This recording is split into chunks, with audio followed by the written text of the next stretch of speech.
രാത്രിയിലെ തിരുവചന ചിന്തയ്ക്ക് അടിസ്ഥാനമായിട്ട് വളരെ പരിചിതമായ ഒരു തിരുവെടുത്ത് വായിച്ച് സഹായിക്കണം. ഉൽപ്പത്തി പുസ്തകം 50-ാം അധ്യായത്തിൻ്റെ 21-ാമത്തെ തിരുവെടുത്ത്. മൈക്കിൽ കൂടെ വായിച്ചാൽ കുറച്ചുകൂടെ ഉചിതമായിരിക്കും. മൈക്ക് കൂടെ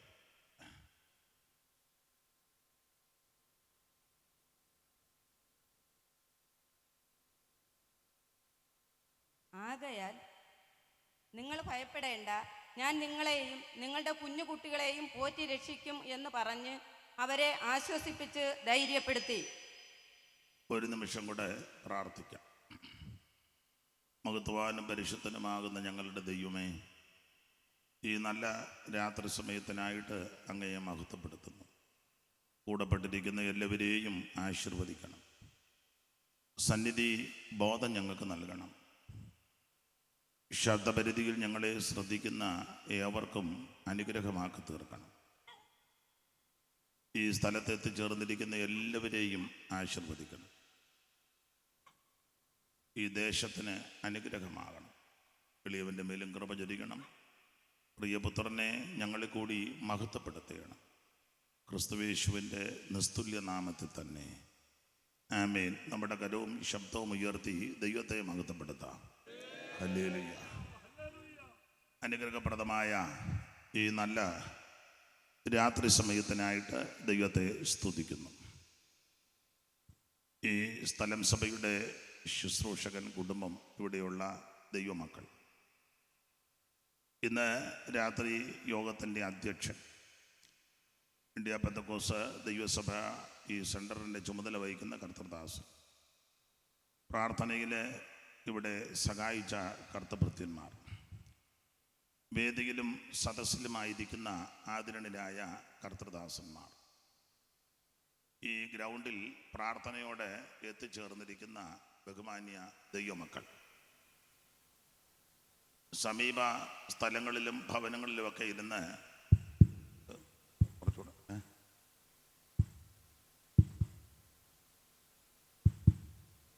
ദൈവത്തിന് മഹത്വം. ഒരു പൊടി കൂടെ കൂട്ടി വെച്ച് പിന്നൊന്നും ചെയ്യരുത്.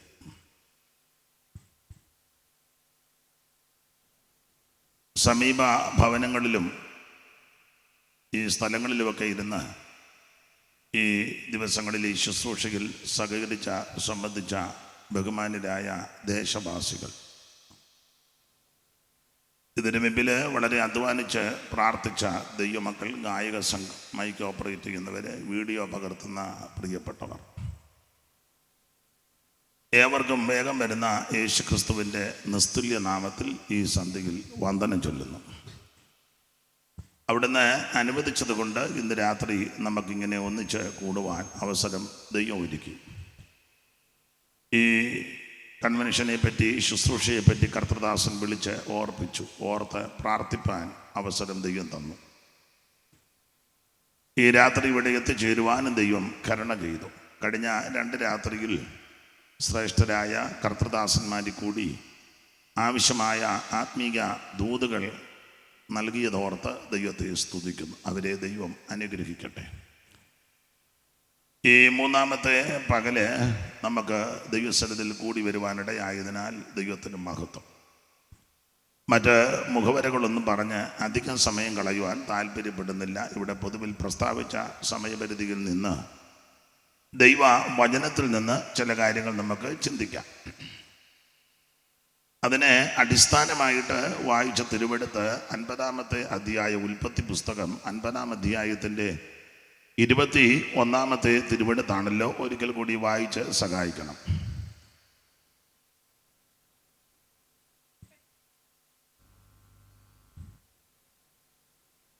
മോനെ, ഈ മൈക്ക് ശരിയാണോ? എന്നാ അമ്മയുടെ കുഴപ്പമാണ്. ആകയാൽ നിങ്ങൾ ഭയപ്പെടേണ്ട, ഞാൻ നിങ്ങളെയും നിങ്ങളുടെ കുഞ്ഞുകുട്ടികളെയും പോറ്റി രക്ഷിക്കും എന്ന് പറഞ്ഞ് അവരെ ആശ്വസിപ്പിച്ച് ധൈര്യപ്പെടുത്തി. ആകയാൽ നിങ്ങൾ ഭയപ്പെടേണ്ട. ഇന്ന് രാത്രി ഇവിടെ കൂടപ്പെട്ടവരോടും ശബ്ദപരിധിയിൽ ശ്രദ്ധിക്കുന്നവരോടും ഓൺലൈനിലുള്ളവരോടൊക്കെ പറയാനുള്ള പ്രധാനപ്പെട്ട സന്ദേശം, ഭയപ്പെടേണ്ട. മിക്കവരും ഭയപ്പെട്ടായിരിക്കുന്നത്. അതിന് പല കാരണമുണ്ട്. ആ ഭാഗത്തേക്ക് പിന്നെ നമുക്ക് വരാം. ഒന്നല്ലെങ്കിൽ മറ്റൊന്നിനെ ഭയപ്പെടുന്നവരാ സകല മനുഷ്യരും. ഇവിടെ ഇരിക്കുന്ന എല്ലാവർക്കും ഭയമാണ്. ഇപ്പൊ ഈ വായിച്ച പേരെന്തുവാ? പ്രസന്ന. ആ കർത്തദാസിയും പേടിച്ചാ വായിച്ചത്. കാരണം ബോധമില്ലാത്തവനാ പ്രസംഗിക്കുന്ന. വല്ലതും പറഞ്ഞ ചിലപ്പോൾ ആരെങ്കിലും പറഞ്ഞു കൊടുക്കും, പ്രസന്നയെ വായിക്കുന്ന വളരെ സൂക്ഷിച്ച് വേണം. വേറെ ആരെങ്കിലുമൊക്കെ ഏൽപ്പിച്ചതായിരിക്കും. അവർ പറഞ്ഞു ഞങ്ങളില്ല. എനിക്കറിയാം.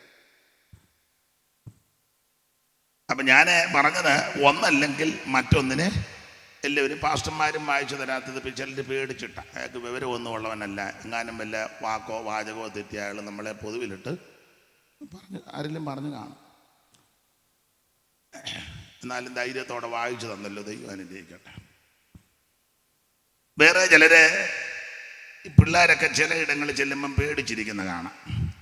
വീട്ടിൽ നിന്ന് ഇറങ്ങുമ്പോഴേ പറയും, കൊച്ചേ ഇന്നലത്തെ ഞാൻ പോലും അവിടെ കിടന്ന് ഓടരുത്, അയാൾക്ക് വിവരമൊന്നും ഉള്ളവനല്ല, അയാൾ വല്ലതും വിളിച്ച് പറയും. അതാ കൊച്ചുങ്ങൾ അടങ്ങിയിരിക്കുന്നത്. 1-2 ഇതിലേ പോകുന്നുണ്ട്, ഞാൻ കണ്ടിട്ട് ഞാൻ പിന്നെ പിടി കൂടിക്കോളാം. അപ്പം ഞാൻ പൊതുവിലൊന്ന് പറഞ്ഞതേ ഉള്ളൂ. ചില വിശ്വാസികൾക്ക് ഉപദേശിമാരെ പേടിയാ. ദൈവം ഉണ്ടെന്ന് പറഞ്ഞാൽ വലിയ പേടിയില്ല. അതേസമയം പറയാൻ പറ്റും പാസ്റ്ററുണ്ട്. ചിലയിടങ്ങളിൽ ചില പാസ്റ്റർമാർക്ക് സഭയിലെ സെക്രട്ടറിയെയും ട്രഷറിനെയൊക്കെ പേടിയാ.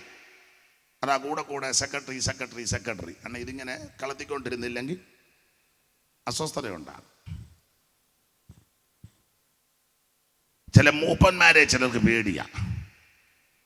ചിലയിടങ്ങളിലെ കൺവെൻഷൻ നടത്തുമ്പോൾ ചിലർക്ക് ദേശവാസികളെ ഭയമാ. വല്ലവരും വന്ന് വല്ലവും പ്രശ്നം ഉണ്ടാക്കുമോ. അതിന് ചിലയിടത്ത് ചെല്ലുമ്പോൾ പറയും, പാസ്റ്ററെ ഇന്ന ആൾക്കാരുണ്ട്, വളരെ ശ്രദ്ധിച്ചോണം, 9 ചെയ്യണം എന്നൊക്കെ പറയും. പേടിച്ച തന്നെയല്ല, എനിക്കിവിടെ വന്നപ്പോൾ ഒരു സന്തോഷം. അല്പം ദൂരോട്ടൊക്കെ നിങ്ങൾ ഈ ശബ്ദം കേൾപ്പിക്കുന്നുണ്ട്. അത് വലിയ അഭിനന്ദനീയമായ കാര്യമാണ്. ചിലയിടത്ത് ഞാൻ കേൾപ്പിക്കുകയല്ല, ആരും കേൾക്കരുതെന്നും പറഞ്ഞാൽ യോഗം നടത്തുന്നത്. ഇവിടെ എനിക്ക് സന്തോഷം. ഞാനായിട്ട് ആ മുക്കിന് വന്നപ്പോഴേ കേൾക്കാം. അങ്ങനെ വേണം യോഗം. കുറഞ്ഞ പക്ഷം ഒരു 300 മീറ്ററിനകത്തുള്ളവരെങ്കിലും ഇത് കേൾക്കണം. നമ്മുടെ ആൾക്കാർ കേൾപ്പിക്കുകയല്ല. അല്ല, ചിലത് കേട്ടാലോട്ട് മനസ്സിലാകുന്നുമില്ലല്ലോ. അപ്പം ഞാൻ പറഞ്ഞത്, ഒന്നല്ലെങ്കിൽ മറ്റൊന്നിനെ എല്ലാവരും ഭയപ്പെടുന്നവരാ. ഇവിടെ യോസഫ് തൻ്റെ സഹോദരന്മാരോട് പറയുന്ന പരമപ്രധാനമായ ഒരു കാര്യമാണ് ഇവിടെ പൊതുവിൽ വായിച്ചത്. ഒന്നുകൂടെ വായിച്ചോ കർത്താവിൻ്റെ ദാസി പ്രസന്ന. ആകയാൽ നിങ്ങൾ ഭയപ്പെട. അങ്ങനെ ചേർത്ത് വായിക്കണം. ആകയാൽ നിങ്ങൾ ഭയപ്പെടേണ്ട. ഞാൻ നിങ്ങളെയും നിങ്ങളുടെ കുഞ്ഞുകുട്ടികളെയും പോറ്റി രക്ഷിക്കും എന്ന് പറഞ്ഞ്.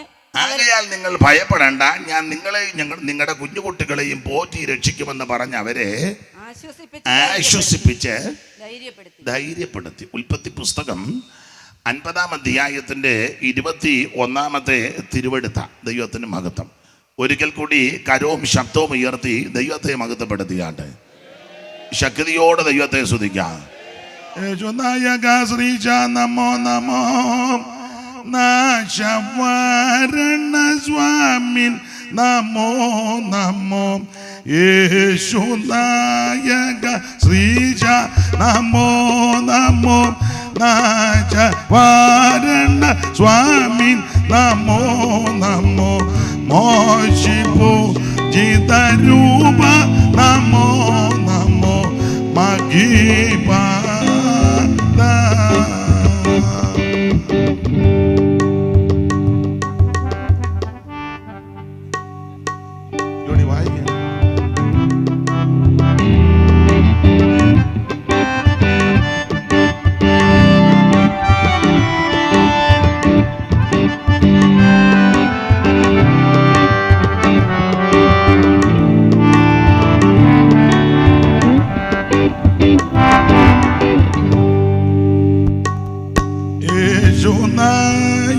ശ്രീജ നമോ നമോ.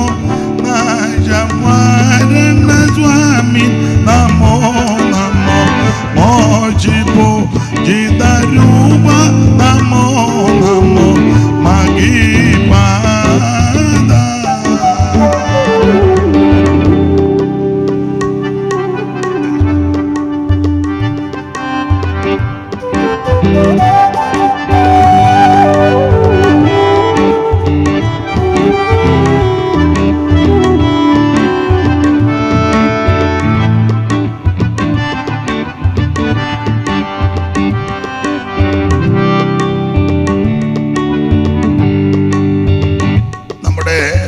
ശബ്ദവും ഉയർത്തി ഒരിക്കൽ കൂടെ ദൈവത്തെ മഹത്വപ്പെടുത്താം.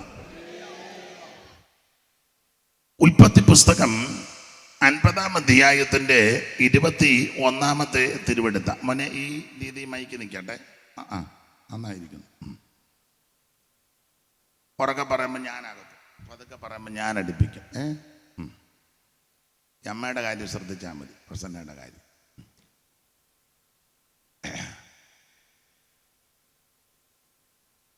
ഉൽപ്പത്തി പുസ്തകം 50-ാം അധ്യായത്തിന്റെ 21-ാമത്തെ തിരുവെടുത്ത ഉൽപ്പത്തി പുസ്തകം. ഈ വേദപുസ്തകത്തിലെ ആദ്യത്തെ പുസ്തകമാണ് ഉൽപ്പത്തി പുസ്തകം. ആദ്യ പുസ്തകം. ഒടുവിലത്തെ പുസ്തകം ഏതാ മോനെ? ഉറക്കെ പറ. അവർക്കും ഇത് എന്തെങ്കിലുമൊക്കെ അറിയാവോന്ന് അറിയണ്ടേ? മൊത്തം എത്ര പുസ്തകമാണ് ഉള്ളത്? പറ. പറഞ്ഞു തന്നല്ലേ? നാട്ടെ സഹായം ചെയ്യുന്നതിന് നന്ദി. ഇതെല്ലാം എടുത്തുകൊണ്ട് കിടക്കുമ്പോൾ ഇതുകൂടെ ഒന്ന് അറിഞ്ഞു വെച്ച് പോകുന്ന നല്ലതാണ്. ചിലപ്പോൾ നിങ്ങളോടും ചില ചോദ്യങ്ങളൊക്കെ വരും, എനിക്കറിയാത്തത് നിങ്ങൾ പറഞ്ഞു തരണം. അപ്പോൾ ഈ സത്യവേദ പുസ്തകം, അതിൻ്റെ പേരെങ്ങനെ? സത്യവേദ പുസ്തകം. ധാരാളം പുസ്തകങ്ങളുണ്ട് ലോകത്തിൽ. ഈ സത്യവേദ പുസ്തകം അതിൻ്റെ പേര് തന്നെ സത്യവേദമെന്ന്. മറ്റേ വേദങ്ങളൊക്കെ ധാരാളമുണ്ട്. 4 വേദം, 6 ശാസ്ത്രം, 18 പുരാണങ്ങൾ. പക്ഷെ ഇതിന് മാത്രം ആ പേര് സത്യവേദ പുസ്തകം. 66 പുസ്തകം കൂടുന്ന മഹത്തായ പുസ്തകമായി സത്യവേദ പുസ്തകം. ഈ പുസ്തകം ഈ പരുവത്തിൽ നമ്മുടെ കയ്യിൽ ലഭിപ്പാന് വളരെ ബന്ധപ്പെട്ടവരാ CMSലെ മിഷണറിമാർ. CSC അവർ വളരെ അധ്വാനിച്ച് കഷ്ടപ്പെട്ട് ബന്ധപ്പെട്ട ഈ പുസ്തകം നമ്മുടെ കയ്യിൽ തന്നത്. അതുകൊണ്ട് ആ കാര്യത്തിൽ അവരെ വളരെ ബഹുമാനിക്കണം. ബെഞ്ചമിൻ ബെയ്ലിയും അതുപോലുള്ള കർത്തൃദാസന്മാർ, മിഷണറിമാർ, ഇതുപോലെ ഒരു പുസ്തകം വേറെ ഇല്ലെന്നുള്ളതാണ്. ഈ പുസ്തകം ഒക്കുന്നെങ്കിൽ ഇങ്ങനെ മാറോട് ചേർത്ത് പിടിക്കുന്നതും കൊണ്ട് നടക്കുന്നതുമാണ് നല്ലത്. പ്ലാസ്റ്റിക് കൂടിനകത്തിട്ടേച്ച് അതിൻ്റെ കുടുംബിയും പിടിച്ചോണ്ട് ഇല്ലേ മീൻചന്തേ പോയതുപോലൊന്നും പോകരുത്.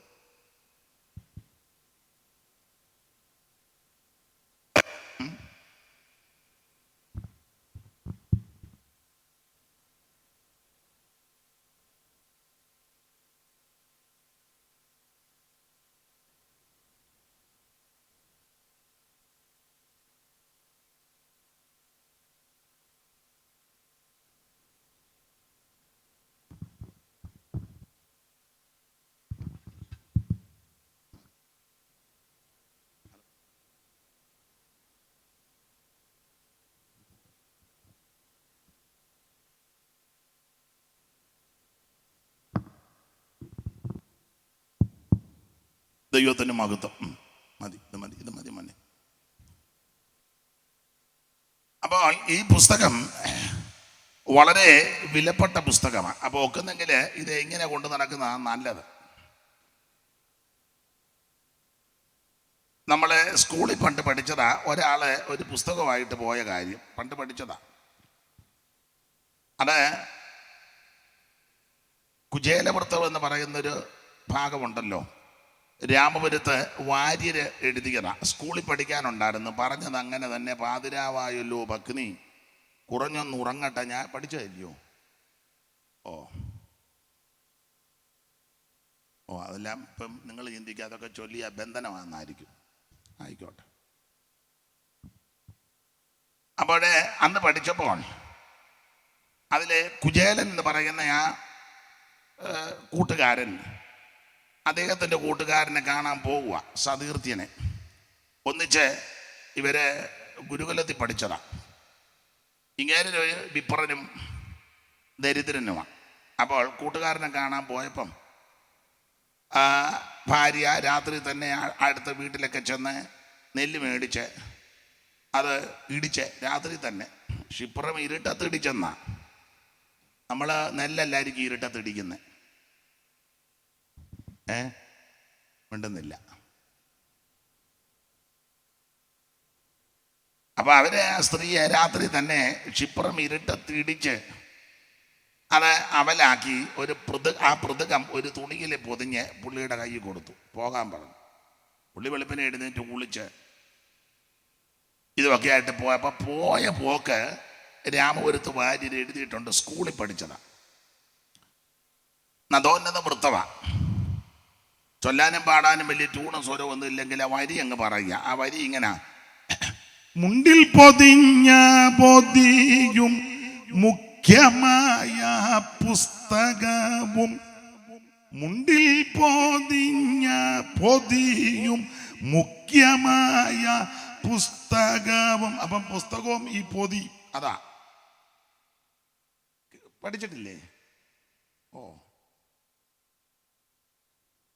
മുണ്ടിൽ പൊതിഞ്ഞ പൊതിയും മുഖ്യമായ പുസ്തകവും, രണ്ടും കൂടി കക്ഷത്തിങ്കൽ ഇടുക്കിക്കൊണ്ട്, രണ്ടും കൂടി കക്ഷത്തിങ്കൽ. അപ്പം നമ്മുടെ ഇടയിലും ചില ആൾക്കാർ ഈ പുസ്തകമായിട്ട് പുള്ളി പോയതുപോലെ പോകുന്നത്. എങ്ങനെ? ഉറക്കെ പറ. അങ്ങനെ പോകരുതെന്നായി പറഞ്ഞു. സഹായത്തിന് വരുമ്പം പുള്ളി പോയതുപോലെ വരുന്ന വരവ്. ഈ പുസ്തകം അങ്ങനല്ല കൊണ്ടുപോകേണ്ടത്. മാറോട് ചേർത്ത് പിടിച്ച് ഒക്കെന്നെങ്കിൽ തലയെ വെച്ചൊന്നും ചുമ്മിയായി ഏറ്റവും നല്ലത്. എൻ്റെ അഭിപ്രായം പറയാം. വരുന്നവരുടെ എല്ലാം കൂടെ പുസ്തകവും മേടിച്ചുകൊണ്ട് അങ്ങോട്ടും ഇങ്ങോട്ടും ചുമ്മുന്ന കുറച്ചുകൂടെ നല്ലതാണ്. ഇത് നല്ല രീതിയിൽ എടുത്തവർക്ക് ആർക്കും ഒരു ദോഷം വന്നിട്ടില്ല. ഈ പുസ്തകം ചെന്ന് കയറിയ വീടിനെല്ലാം അനുഗ്രഹമാണ്. ഈ പുസ്തകം എടുത്തവനും അവൻ്റെ സന്തതിക്കൊന്നും ഒരു ദോഷം വന്നിട്ടുമില്ല, വരികയില്ല. ഈ പുസ്തകം ഏതെങ്കിലും ദേശത്ത് വന്നിട്ടുണ്ടെങ്കിൽ ദേശത്തിൻ്റെ മുഖച്ഛായ മാറും. ഈ പുസ്തകം ചെന്ന സംസ്ഥാനങ്ങളുടെ മുഖച്ഛായ മാറും. ഇത് ചെന്ന രാജ്യങ്ങളുടെ സ്ഥിതിക്ക് മാറ്റം വരുത്തും, രാഷ്ട്രങ്ങളുടെ സ്ഥിതിക്ക് മാറ്റം വരും. അങ്ങനെ മാറ്റം വരുത്തുവാൻ കഴിവുള്ള മഹത്തായ പുസ്തകമായി സത്യവേദ പുസ്തകം. അറിവില്ലാത്തവരും മതഭ്രാന്ത് കയറിയവരൊക്കെ ഇത് കീറിക്കളയാറുണ്ട്. അങ്ങനെയൊന്നും കീറിക്കളയരുത്. ഖുറാനും കീറിക്കളയരുത്, ഭഗവത്ഗീതയും കീറിക്കളയണ്ട. സത്യവേദ പുസ്തകവും എന്തിനായി കീറുന്നേ? ഇതെല്ലാം വായിച്ചേച്ച് കൊള്ളാവുന്നത് ഏതാന്ന് അവനവൻ തീരുമാനിക്കും. എന്തിനാ കീറിക്കളയുന്ന? കത്തിക്കുന്ന എന്തിനാ?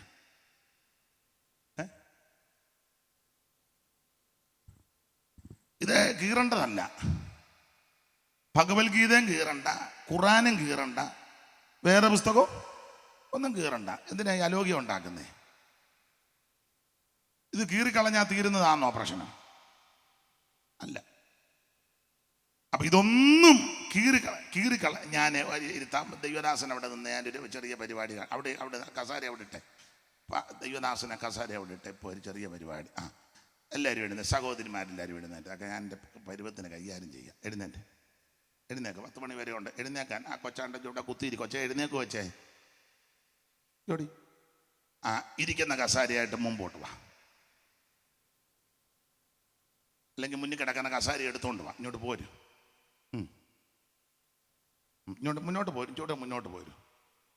വെള്ളത്തിലിടരുത്. ഇങ്ങോട്ട് വാ. എല്ലാവരും കസാര എടുത്തോണ്ട് വാ. എത്ര അനങ്ങാൻ മേലാത്തവരാന്നോ യോഗത്തിന് വന്നേ? അവിടെ നിൽക്കുക. ഇരിക്കരുത്. ധൃതിയായിരിക്കാൻ. ഇനി ഇരിക്കാൻ പോവല്ലയോ 10-10:30 വരെ.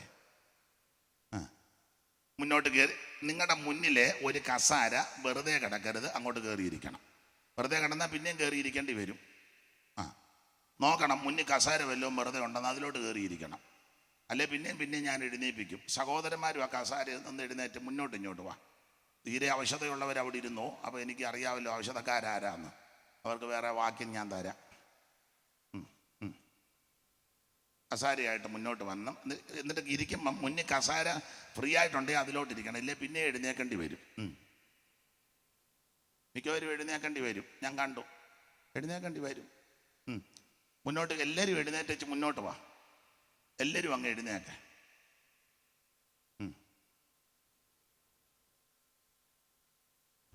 മുന്നേ കസാര വെറുതെ ഇടരുത്, അതിലോട്ട് കയറിയിരിക്കണം. ഞാൻ പതുക്കെ പറയുള്ളൂ, എനിക്ക് ധൃതിയൊന്നുമില്ല. മുന്നേ കസേര ഉണ്ടെങ്കിൽ നിങ്ങളെ തന്നെ ആയിരിക്കും മുന്നോട്ടിരുത്താൻ പോകുന്നത്. അപ്പോൾ അത് സൂക്ഷിച്ച് കണ്ടിരിക്കും, കയറിയിരിക്കും, മുന്നോട്ടിരിക്കും. അവിടെ ഇരുന്നാൽ പിന്നെ എഴുന്നേക്കേണ്ടി വരും. അപ്പം നോക്കിയേച്ചിരിക്കണം. പതുക്കെ മതി, പതുക്കെ മതി.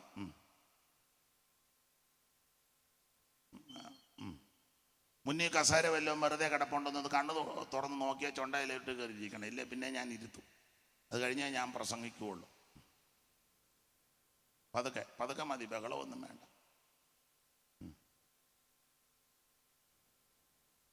അവിടെ ഇവരെ അനുസരിച്ച കണ്ടോ എന്ത് പെട്ടെന്ന്. ഈ പെണ്ണുങ്ങളാണ് ഇതൊന്നും അനുസരിക്കാതെ.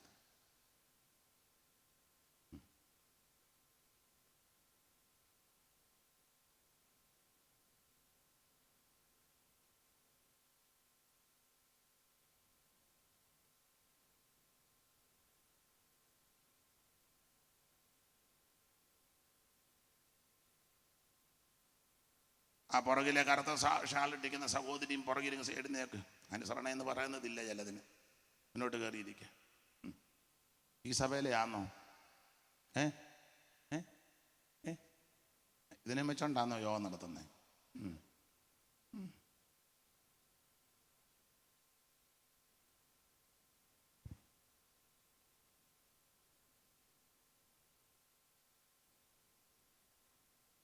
ഇത്ര അമ്മ എന്നെ അമ്മ എന്ന് കറങ്ങുന്നേ, അവിടെ ഇരിക്കമ്മേ.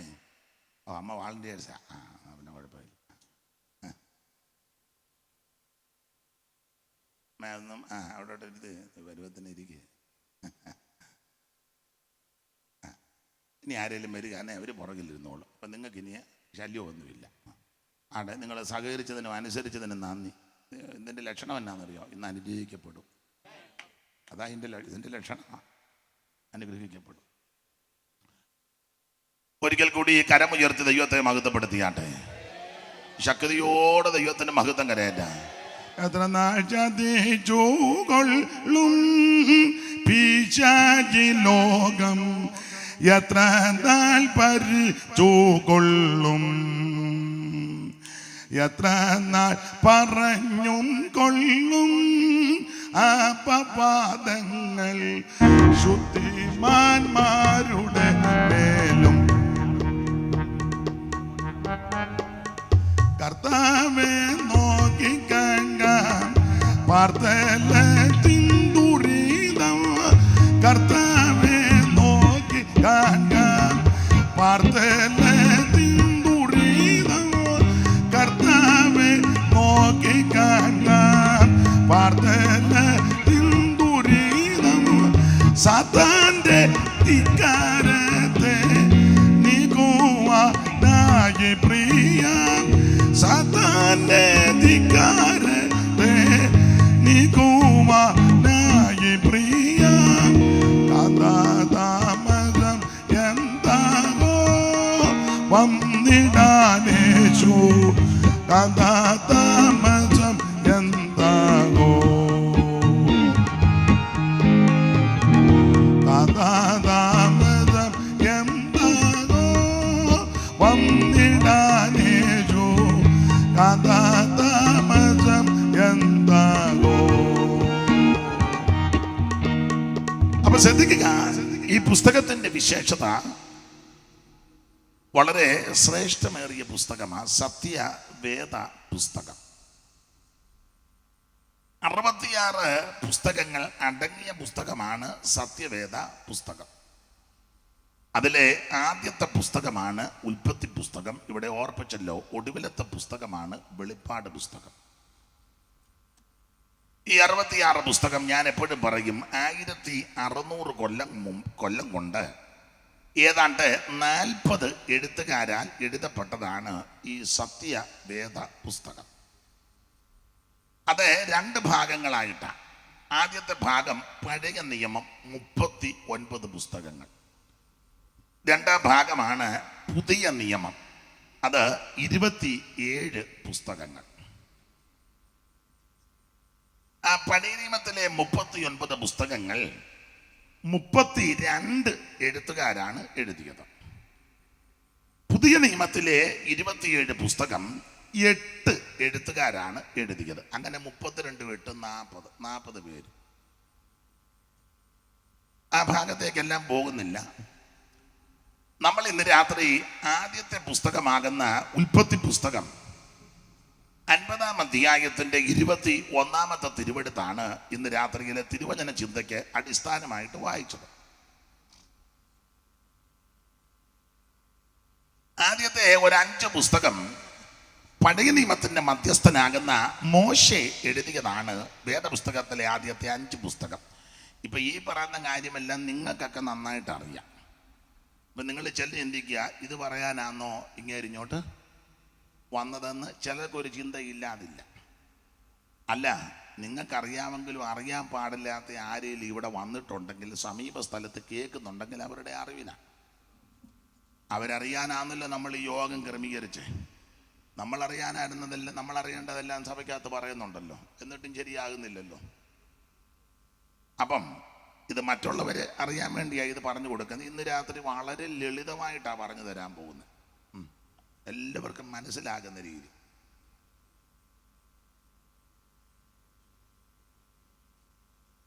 അപ്പൊ ശ്രദ്ധിക്കുക. ഭക്ഷണമൊക്കെ കഴിച്ചോണ്ടാ പ്രസംഗിക്കുന്നത്. അപ്പം കുഴപ്പമൊന്നുമില്ല. നിങ്ങളറിയാത്തൊരു ഭക്ഷണം എനിക്കുണ്ട്. അപ്പൊ ആദ്യത്തെ പുസ്തകം ഈ ഉൽപ്പത്തി പുസ്തകം. 5 പുസ്തകങ്ങളാണ് ആദ്യത്തെ പഞ്ചഗ്രന്ഥം, മോശയുടെ പഞ്ചഗ്രന്ഥം. 1 ഉൽപ്പത്തി പുസ്തകം, 2 പുറപ്പാട് പുസ്തകം, 3 ലേവ്യ പുസ്തകം, 4 സംഖ്യാ പുസ്തകം, 5 ആവർത്തന പുസ്തകം. 5 പുസ്തകം. ഇങ്ങനെ ഒരു പാട്ടിന്റെ വരിയുണ്ട് ഈ പുസ്തകത്തെ പറ്റി. എല്ലായിടത്തും ഞാൻ പാടുന്നതാ, ഒന്നുകൂടെ അതിന് വായിക്കണ്ട. ആ വരി ഇങ്ങനെ: വേദഗ്രന്ഥത്തിലെ ദിവ്യവചനങ്ങൾ മാധുര്യമേറിടും തേനിനേക്കാൾ, പാതയ്ക്കു ദീപവും ആത്മാവിൻ വാളതും പാറയെ പൊട്ടിക്കും ചുറ്റികയും. പാരിലിതുപോലെ മറ്റൊരു ഗ്രന്ഥവും പാരായണം ചെയ്തിട്ടില്ല ന്യൂനം. 2 ഭാഗങ്ങളങ്ങുണ്ടതിലാകവേ ഉണ്ട 66 പുസ്തകങ്ങൾ. ഉൽപ്പത്തി തൊട്ടു മലാക്കി വരെയുള്ള 39 പുസ്തകങ്ങൾ. ഉൽപ്പത്തി, പുറപ്പാടു, ലേവ്യ, സംഖ്യ, പിന്നെ ആവർത്തനം എന്നീ പഞ്ചഗ്രന്ഥം. അപ്പൊ ആദ്യത്തെ 5 പുസ്തകം ഓടിച്ചൊന്ന് പോകാം. ഉൽപ്പത്തി പുസ്തകം അതിന് സകലത്തിന്റെ ഉൽപ്പത്തിയാ, സകലത്തിന്റെയും ഉൽപ്പത്തി. പുറപ്പാട് പുസ്തകം ദൈവജനത്തിന്റെ പുറപ്പാടാണ്. അപ്പൊ ഉൽപ്പത്തി പുസ്തകം സകലത്തിന്റെ ഉൽപ്പത്തി. ഈ പുസ്തകത്തിന് ഉൽപ്പത്തി എന്ന് പേര് വരാൻ കാരണം അതിൽ തന്നെ ഉണ്ട്. അതിലെഴുതിയിരിക്കുന്ന ഉൽപ്പത്തി ഉൽപ്പത്തി വിവരം 2-4 മേ വായിച്ചേ. ഞാൻ പറയുമ്പം എടുത്തെടുത്ത് ചടികടാന്ന് വായിച്ചോണം. പാസ്റ്റർമാരെടുത്തെങ്കിലും വായിക്കാം, അമ്മ താമസിക്കുകയാണെങ്കിൽ.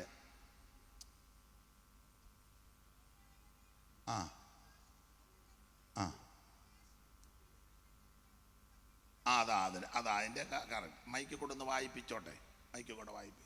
യഹോവയായ ദൈവം ഭൂമിയും ആകാശവും സൃഷ്ടിച്ച നാളിൽ. യഹോവയായ ദൈവം ഭൂമിയും ആകാശവും സൃഷ്ടിച്ച നാളിൽ.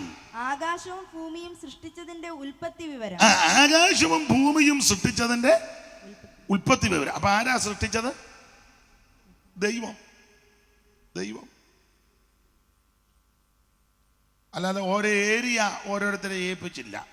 കുഞ്ഞുഞ്ഞു അവിടെ സൃഷ്ടിച്ചോണം, തങ്കച്ചൻ വന്ന് കൊല്ലം ജില്ല സൃഷ്ടിച്ചോണം, വേഗൂട്ടി north India സൃഷ്ടിച്ചോണം,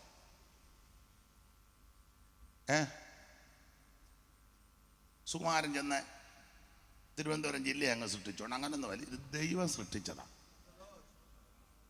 Pakistan Abdulla സൃഷ്ടിച്ചോണം, India Narayanan സൃഷ്ടിച്ചോണം, Keralam അബ്ദുള്ളയും റഹ്മാനും നാരായണനും കൂടെ ചേർന്ന് പീലിപ്പോച്ചനെയും കൂടെ കൂട്ടിക്കും.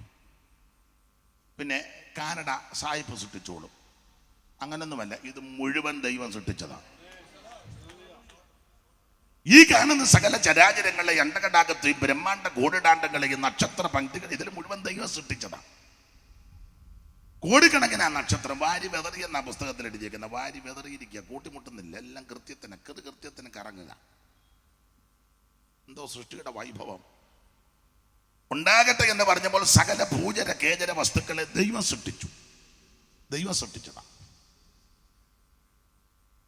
പണ്ട് നാമം ജപിക്കുമ്പോൾ ഇങ്ങനെ ചൊല്ലിയിട്ടുണ്ട്, നക്ഷത്രപങ്ക്തികളും ഇന്ദു പ്രകാശവും ഒളിക്കും. ഇവിടെ പേര് പറഞ്ഞപ്പോൾ എല്ലാം അങ്ങനെ അല്ലേ? ഇവിടെ പേര് പറഞ്ഞല്ലോ പലരുടെയും, പാസ്റ്റർമാരുടെ പേര്. ഓ,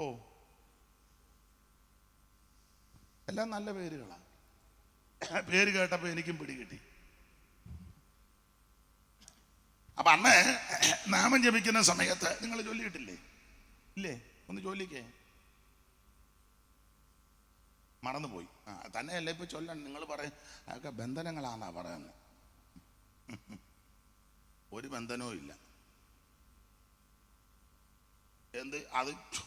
അത് ചൊല്ലിയത് കൊണ്ട് ബന്ധനമല്ല, അതുപോലെ ആ രീതിയിലുള്ളതല്ല. ഞാനെല്ലാം വിവരിക്കാൻ നേരമില്ല. എടാ, ദാനിയേലിനെ അവരുടെ വിദ്യ മുഴുവൻ പഠിപ്പിച്ചു, പക്ഷെ വിദ്യയൊന്നും അകത്ത് കയറിയില്ല.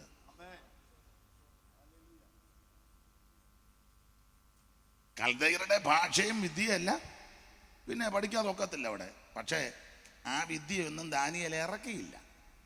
അതാ ദാനിയേലിന്റെ വിശേഷം. നമ്മള് ചില വിദ്യയൊക്കെ ഇറക്കാറുണ്ട്. അപ്പൊ അന്ന് ചൊല്ലിയിട്ടുണ്ട്, നക്ഷത്രപന്തികളും ഇന്ദു പ്രകാശവും ഒളിക്കും, ദിവാകരനുദിച്ചങ്ങുയർന്നളവിൽ പക്ഷീഗണം ഗരുഡനെ കണ്ടു കൈതൊഴുതു രക്ഷിക്ക എന്നടിമ. അങ്ങനെ ചൊല്ലിയിട്ടുണ്ട്. അപ്പൊ ഈ കാണുന്ന നക്ഷത്ര പങ്ക്തികള്, കോടിക്കോടി നക്ഷത്രങ്ങൾ, 9 കോടിയോട് 30 ലക്ഷം മൈൽ അമ്പരക്കുമാർ അകലത്തിലാണ് അസ്കരൻ. പ്രേക്ഷകർ എണ്ണിട്ടുള്ള നക്ഷത്രം. എന്തുവാ കൊച്ചാ കുപ്പിയായിട്ട് അവിടെ കിടന്ന് കിടക്കുന്നത്? അവിടെ അങ്ങനെ വന്നിരിക്കുവോ? മതി, അവിടെ ഇരിക്കേ. എനിക്കാണെങ്കിൽ വലിയ അസ്വസ്ഥതയാ യോഗത്തിനിടെ ഇങ്ങനെയൊക്കെ.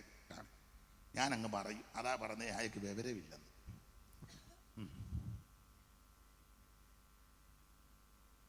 ഞാനാണ് ഇത് കാണുകയും ചെയ്യും. അതാ അതിലൊക്കെ കുഴപ്പം.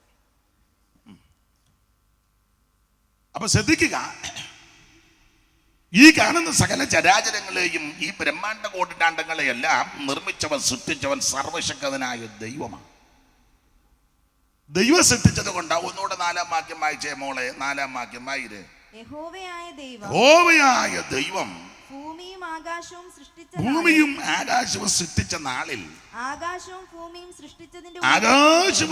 സൃഷ്ടിച്ചതിന്റെ ഉൽപ്പത്തി വിവരം. അതുകൊണ്ടായി പുസ്തകത്തിന് ഉൽപ്പത്തി എന്ന് കൊടുത്തേക്കുന്നേ. ഉൽപ്പത്തി വിവരം. പിന്നെ ഞാൻ എൻ്റെ ഭാഷയിൽ പറയും, ഇത് വായിച്ചാലേ വിവരം ഉണ്ടാകും. ഇത് വായിച്ച എത്ര വിവരം കെട്ടവനും ഇതൊന്ന് വായിച്ചേ അവന് വിവരം ഉണ്ടാകും. നിനക്ക് വിവരം ഉണ്ടാക്കി തരുന്ന പുസ്തകമായി സത്യവേദ പുസ്തകം. അതെന്താ? അത് പറയാം. ഒരു കാലത്ത് നമ്മുടെ ഈ നാട്ടിൽ, കേരളത്തിൽ മാത്രമല്ല, ഇന്ത്യയിൽ മാത്രമല്ല, ലോകത്ത് മിക്ക ഇടങ്ങളിലും, വിശേഷിച്ച് നമ്മൾ കേരളത്തിലായതുകൊണ്ട് ഇവിടുത്തെ കാര്യം പറയാം, എല്ലാവർക്കും ഒന്നും വലിയ വിവരമില്ലായിരുന്നു. അതിനാ പറയാം. ഈ പുസ്തകം ഇവിടെ വരുന്നതിന് മുമ്പ് ഈ കേരളത്തിൽ അയിത്തം ഉണ്ടായിരുന്നു. അയിത്തം ഇപ്പോഴും ഇച്ചിരിയൊക്കെ ഉണ്ട്. അയിത്തം എന്നാ വന്നേ? വിവരമില്ലാഞ്ഞിട്ടാ. ചില വീടുകൾ കയറ്റുകയില്ല, ഒന്നിച്ച് ഭക്ഷണം കഴിക്കത്തില്ല, അങ്ങോട്ടും ഇങ്ങോട്ടും കല്യാണത്തിന് വിവാഹത്തിന് കൊടുക്കുകയോ എടുക്കുകയില്ല. പഴയ ആൾക്കാരോട് ചോദിച്ചാൽ പറയാം, അമ്മമാർക്ക്, സ്ത്രീകൾക്ക് മാറ് മറയ്ക്കാനൊക്കത്തില്ല, വഴിയിൽ കൂടെ മനുഷ്യർക്ക് എല്ലാവർക്കും നടക്കാനൊക്കത്തില്ല. അയിത്തം. മേലാളന്മാർ നടക്കുന്ന വഴി കൂടെ കീഴാള ജനത നടക്കാനൊക്കത്തില്ല. അയിത്തമാണ്. ഇത്രയടി ദൂരം നടക്കണം. അവര് പൂണിലിട്ട ആൾക്കാരൊക്കെ വലിയ വലിയ പുള്ളിക്കാർ വരുമ്പോൾ നായരിത്രയടി, ഈഴവരിത്രയടി, പുലയരിത്രയടി, സാമ്പവരിത്രയടി, മറ്റു ജാതി കീഴ്ജാതിയെല്ലാം ഇത്രയടി ദൂരം നിൽക്കണം, ഇല്ലേ വേറെ അടി. വിവരമില്ലാഞ്ഞിട്ടാ. അതെ, ഇതുപോലെ വെള്ളത്തുണിയൊന്നും ധരിച്ച് സാധുക്കളായ ആൾക്കാർക്ക് നടക്കാനൊക്കത്തില്ല. വെള്ളത്തുണി എന്തിനാ എല്ലാവരുടെയും കാര്യം പറഞ്ഞ് ഞാൻ എപ്പോഴും പറയും, എൻ്റെ വല്യപ്പൻ അപ്പൻ്റെ അപ്പൻ്റെ അപ്പൻ ഇതുപോലെ വെള്ളത്തുണി എടുത്തുകൊണ്ട് നടക്കാനൊക്കെ നടത്തുകയില്ലായിരുന്നു. അതിൻ്റെ എല്ലാം കേട് തീർത്താ ഞാനിപ്പോൾ ഇത് ഒത്തിരി കൊടുക്കുന്നത്. നാളെ വരെ ചോദിച്ചാൽ എന്തിനാ ഇതിടുന്നത്? ഞാൻ പറഞ്ഞു അതിൻ്റെ എല്ലാം കേട് തീർക്കാം, ഇതെല്ലാം കൂടെ ഒരു 5-8-10 മീറ്റർ ഉണ്ട്. ഇപ്പം മനസ്സിലായോ? അല്ല, നിങ്ങൾക്കും ചിലർക്ക് സംശയം മതി, എന്തിനാ ഇതിടുന്നത്, ഇതിനാ ഇടുന്നത്. പിന്നെ വേറെ ഇച്ചിരി കാര്യമുണ്ട്, അത് ഞാൻ ഇടയ്ക്ക് കാണിക്കാം.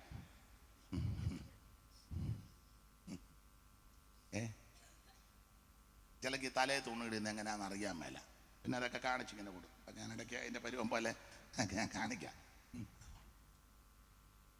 അപ്പൊ ഒരു കാലത്ത് ഈ റോഡിൽ കൂടെ ഒന്നും നമ്മുടെ പിതാക്കന്മാർക്ക് വെള്ളവസ്ത്രം ധരിച്ച് നടക്കാൻ ഒക്കത്തില്ല. അതുപോലെ വിവരക്കേടായിരുന്നു. പട്ടിക്കും പന്നിക്കുമെല്ലാം പെരുവഴി കൂടെ നടക്കാൻ മനുഷ്യന് നടക്കാൻ മേല. അയിത്തം. എന്തിനേറെ പള്ളിക്കൂടത്തിൽ കയറ്റുകയല്ല സാധുവർഗക്കാരെ. പള്ളിക്കൂടത്തില് അതൊക്കെ അവർ വലിയ പുള്ളിക്കാർ പഠിച്ചോളും. അവർക്ക് ആ പള്ളിക്കൂടം ഉണ്ടാക്കി വെച്ചേക്കുന്നത്. പാവപ്പെട്ടവനെ പള്ളിക്കൂടത്തിൽ കയറ്റി എന്നെ സങ്കടപ്പെട്ടിരിക്കുന്നേ, ഉള്ള കാര്യമായി പറയാൻ ഉള്ളതാ.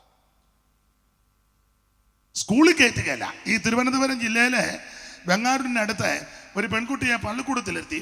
100 കൊല്ലം മുമ്പാ പള്ളിക്കൂടം കത്തിച്ചു. ആ പെൺകുട്ടിയുടെ പേര് പഞ്ചമി എന്നാ. ചരിത്രം പഠിക്കുന്നവർക്കറിയാം. പള്ളിക്കൂടത്തിൽ ഇരുത്തുകയല്ല. സാധുക്കൾക്ക് സ്കൂളിൽ കയറാനൊക്കത്തില്ല, വിദ്യ അഭ്യസിക്കരുതെന്ന. സമാന സംഭവം നടന്നത് കുമ്പനാടിനടുത്താ, പൂവത്തൂര് പുല്ലാട്. ഒരു പയ്യനെ കൊണ്ട് സ്കൂളിലിരുത്തി. അന്നും സ്കൂള് കത്തിച്ചു. എന്താ? വിവരമില്ലാഞ്ഞിട്ടാ. അവയവങ്ങൾക്ക് കരം കൊടുക്കണം. അവയവങ്ങൾക്ക് ഒരമ്മയ്ക്ക് കരം കൊടുക്കാൻ കാശില്ലാഞ്ഞിട്ട് അവയവം ചെത്തി പിടിച്ചോളാൻ പറഞ്ഞു. സ്ത്രീകൾക്ക് ആഭരണം ധരിക്കാൻ ഒക്കത്തില്ല. അഥവാ ആഭരണം ധരിക്കാൻ പൂതികളൊക്കെ ഉണ്ടായാൽ ഈ കല്ലുകൊണ്ട് മാല, കല്ലുമാല, അതാ കല്ലുമാല സമരമൊക്കെ കേട്ടിട്ടുണ്ടല്ലോ ചരിത്രം. കല്ലുമാല, സ്തോത്രം. ഇതൊക്കെ വിവരമില്ലാഞ്ഞത് കൊണ്ടാണ്. ആശാൻ ഒരു വരി എഴുതിയല്ലോ, അക്ഷരമെന്നതറിവില്ല ചാത്തന് യക്ഷിയും പേയും ഇവർക്ക് ദൈവം. അക്ഷരം അറിയത്തില്ല. അക്ഷരം അറിയാത്തത് കൊണ്ട് യക്ഷി പേയ ഇതെല്ലാം ദൈവമാണെന്ന് പറഞ്ഞു. അപ്പോൾ വിവരമില്ലാതിരുന്നൊരു കാലം. മാത്രമല്ലോ അടിമക്കമ്പോളങ്ങൾ. അടിമക്കമ്പോളമുണ്ട്. അടിമകളെ കൊണ്ടുവന്ന് വിൽക്കും. അപ്പനും അമ്മയും 2 മക്കളുമായിരിക്കും അടിമകള്. അവരുടെ മുതലാളി അടിമക്കമ്പോളത്തിൽ കൊണ്ടുവന്ന് നിർത്തും. അപ്പോൾ ഓരോരുത്തർ വന്ന് ഇവരെ വിലയ്ക്ക് വാങ്ങും. ചിലർക്ക് ചിലപ്പോൾ സ്ത്രീയെ ഇഷ്ടപ്പെടും, സ്ത്രീയെ വിലയ്ക്ക് വാങ്ങി കൊണ്ടുപോകും. പിള്ളേരെ അപ്പനെ അവിടെ നിർത്തും, മിണ്ടാനൊക്കത്തില്ല. ചിലർക്ക് അപ്പനെ ആയിരിക്കും ഇഷ്ടപ്പെടുന്നത്, ആരോഗ്യമുള്ളത് കൊണ്ട് പുള്ളിയെ മേടിച്ചുകൊണ്ട് പോകും. തള്ളയും പിള്ളേരും അവിടെ നോക്കി നിൽക്കുക, അനങ്ങാനൊക്കത്തില്ല. അടിമക്കമ്പോളങ്ങൾ. ചിലയിടങ്ങളിൽ പിള്ളേർ പ്രായമാന്നേ അവരെ കൊണ്ടുപോകും, അപ്പനും അമ്മയ്ക്കും പ്രായമാന്നേ അവരെ മേടിക്കുകയില്ല. അടിമച്ചന്തകൾ. മല്ലപ്പള്ളിക്കടുത്ത് ഒരു സ്ഥലമുണ്ട്. ഇപ്പൊ ആ സ്ഥലമൊക്കെ പേര് മാറ്റി വെട്ടുകണ്ടം. വെട്ടുകണ്ടം. ഇഷ്ടപ്പെടാത്തവരെ അവിടെ കൊണ്ട് വെട്ടിക്കൊല്ലും. ഇങ്ങനെ എത്ര സംഭവങ്ങൾ. ആശാൻ ഒരിക്കൽ എഴുതിയ വരികൾ നിങ്ങൾക്കറിയാം. തോന്നയ്ക്കല് എൻ കുമാരനാശാൻ. ആശയം കൊണ്ട് അമ്മാനമാടിയ ആളാ എൻ കുമാരനാശാൻ, മഹാകവി. അദ്ദേഹം എഴുതിയൊരു വരിയുണ്ട്,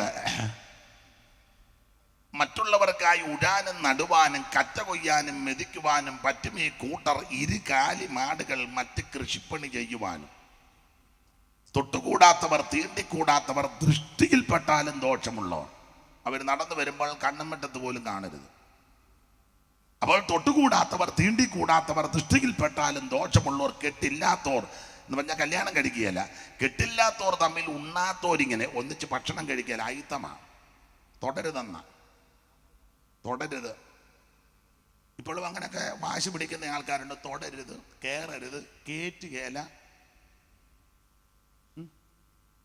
എന്നെ നിങ്ങളല്ലേ ഇങ്ങനെ എന്നെ നോക്കിയിരിക്കുന്നേ? ഉള്ള കാര്യമായി പറയാൻ ഉള്ളതാ. ഇങ്ങനെ വല്ലാത്ത ഒരു കാലമുണ്ട്, വിവരമില്ലാഞ്ഞ കാലം. അതുകൊണ്ടാണല്ലോ വിളിച്ചു പറഞ്ഞത് പ്രാന്താലയമാണെന്ന്. പ്രാന്താലയം. അപ്പൊ ഇങ്ങനെയുള്ള ഈ സ്ഥിതിഗതികൾക്കെല്ലാം എല്ലാം വിവരിക്കാൻ നേരമില്ല. ഇതിനെ മാറ്റം വന്നത് ഈ പുസ്തകം വന്നത് കൊണ്ടാണ്. അത് പറയാനാ ഇത്ര പറഞ്ഞേ. ഈ പുസ്തകം വന്നതാ. അക്ഷരം പഠിപ്പിച്ച് എഴുതാനും വായിക്കാനും പഠിപ്പിച്ച് പുസ്തകം വായിപ്പിച്ചു. പുസ്തകം പഠിച്ചപ്പോൾ ഇത് വായിച്ചപ്പോൾ മനസ്സിലായി ഈ കാട്ടിക്കൂട്ടുന്നതെല്ലാം വിവരക്കേടാ, ഇത് തെറ്റാണ്, ഇതൊന്നും ശരിയല്ല എന്ന് മനസ്സിലായി. അന്നേരം വിവരം ഉണ്ടായി. എന്തിനാ പുറകോട്ട് ഒത്തിരി പോകുന്നത്? നമുക്ക് വിവരം ഉണ്ടായത് ഇത് വായിച്ചപ്പോഴല്ലേ. നിങ്ങളുടെ ഇരിപ്പ് കണ്ടിട്ട് എന്നെപ്പറ്റി ഒത്തിരി ആക്ഷേപമുള്ളതിൽ ഒരാക്ഷേപം അയാൾക്ക് വിവരമില്ലെന്നാ. അത് ഞാൻ അംഗീകരിക്കുന്നു. പക്ഷേ എന്തേലും ഒരു ഇച്ചിരി വിവരം കിട്ടിയിട്ടുണ്ടെങ്കിൽ അത് ഈ പുസ്തകം എടുത്തതുകൊണ്ടാണ്, ഇത് വായിച്ചത് കൊണ്ട്. ഇതുകൊണ്ടില്ലായിരുന്നേ. അപ്പൊ ഉൽപ്പത്തി വിവരം, അതാ ഉൽപ്പത്തി വിവരം, വിവരം വെപ്പിക്കുന്ന പുസ്തകമാണ് സത്യവേദ പുസ്തകം. നിനക്ക് പഠിക്കാനൊത്തില്ല, സ്കൂളിൽ പോകാൻ പറ്റിയില്ല, സാഹചര്യം കൊണ്ടായിരിക്കും. അയ്യോ എനിക്ക് എടുത്ത് വായന അറിയാൻ മേലെ, പഠിത്തമൊന്നുമില്ല, ഭാരപ്പെടണ്ട. ഈ പുസ്തകം വായിച്ച് പഠിച്ചാൽ മതി. നിന്നെ വെല്ലാൻ ലോകത്തിലാരും കാണുകയില്ല.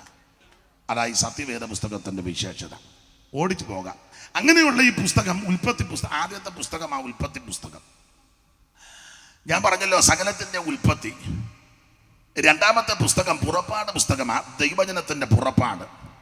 മൂന്നാമത്തെ പുസ്തകം ലേവിയ പുസ്തകമാണ്, പുറപ്പെട്ട ജനത്തിൻ്റെ ആരാധനകളുടെ ക്രമം. നാലാമത്തെ പുസ്തകം സംഖ്യാ പുസ്തകമാണ്, ഇങ്ങനെ ആരാധിക്കുന്നവരെ ദൈവം എണ്ണി തിട്ടപ്പെടുത്തിയിരിക്കുക.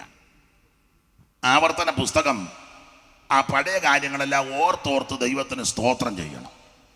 ഇങ്ങനെ ആദ്യത്തെ 5 പുസ്തകം എല്ലാം വിവരിക്കുന്നില്ല. ഈ പുസ്തകത്തിലെ പ്രതിപാദ്യ വിഷയം എന്നാണെന്നറിയാമോ? മനുഷ്യവർഗത്തിന്റെ രക്ഷ. ഇതിലെ പ്രതിപാദ്യ പുരുഷൻ മറ്റാരുമല്ല, നസറായനാകുന്ന യേശു ക്രിസ്തു. ഒന്നുകൂടെ ആവർത്തിക്കാം. 66 പുസ്തകത്തിലെ പ്രധാനപ്പെട്ട വിഷയം മനുഷ്യവർഗത്തിന്റെ രക്ഷ. ഈ 66 പുസ്തകത്തിലെ പ്രധാന പുരുഷൻ നസറായനാകുന്ന യേശു ക്രിസ്തു. ശ്രേഷ്ഠനായ പുരുഷൻ, കാണാൻ കൊള്ളാവുന്ന പുരുഷൻ, ഉത്തമ പുരുഷൻ. പണ്ട് 24 വൃത്തമെന്ന് പറയുന്ന ഒരു ഭാഗമുണ്ട്, എഴുത്തച്ഛൻ എഴുതിയതാ. അതിനകത്ത് ഉത്തമ പുരാണ പുരുഷൻ എന്നാ. ഉത്തമ പുരാണ പുരുഷന്റെ ചരിതാനാം ഉത്തമമിതാതിലേക്ക് നായക ചരിത്രം ഭക്തിയോട് ചൊല്ലുവതിന് ഇന്ന് പദമേക മുക്തികൾ വരുത്തുക നമുക്ക്, അങ്ങനെ ചൊല്ലിയത്. അപ്പൊ ഉത്തമ പുരാണ പുരുഷൻ, സാക്ഷാൽ പുരുഷൻ, യോഗ്യനായ പുരുഷൻ, ശ്രേഷ്ഠ പുരുഷൻ, നസറായനാകുന്ന യേശു ക്രിസ്തു. പൊൻവിളക്കേടുള്ളിൽ പൊൻകച്ചയും പൂണ്ട്, പൊൻവിളക്കേടുള്ളിൽ പൊൻകച്ചയും പൂണ്ട്, പൊൻവിളക്കേടുള്ളിൽ പൊൻകച്ചയും പൂണ്ട്,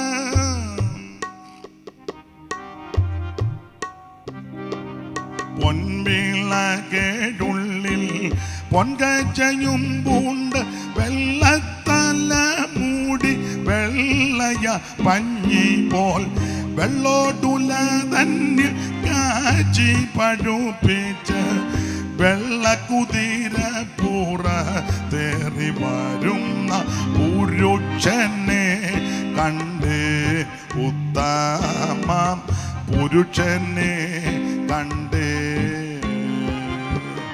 പുരുഷനെ കണ്ട്, ഉത്തമ പുരുഷനെ കണ്ട്. അപ്പൊ സാക്ഷാൽ പുരുഷൻ നസറായനാകുന്ന യേശു ക്രിസ്തു.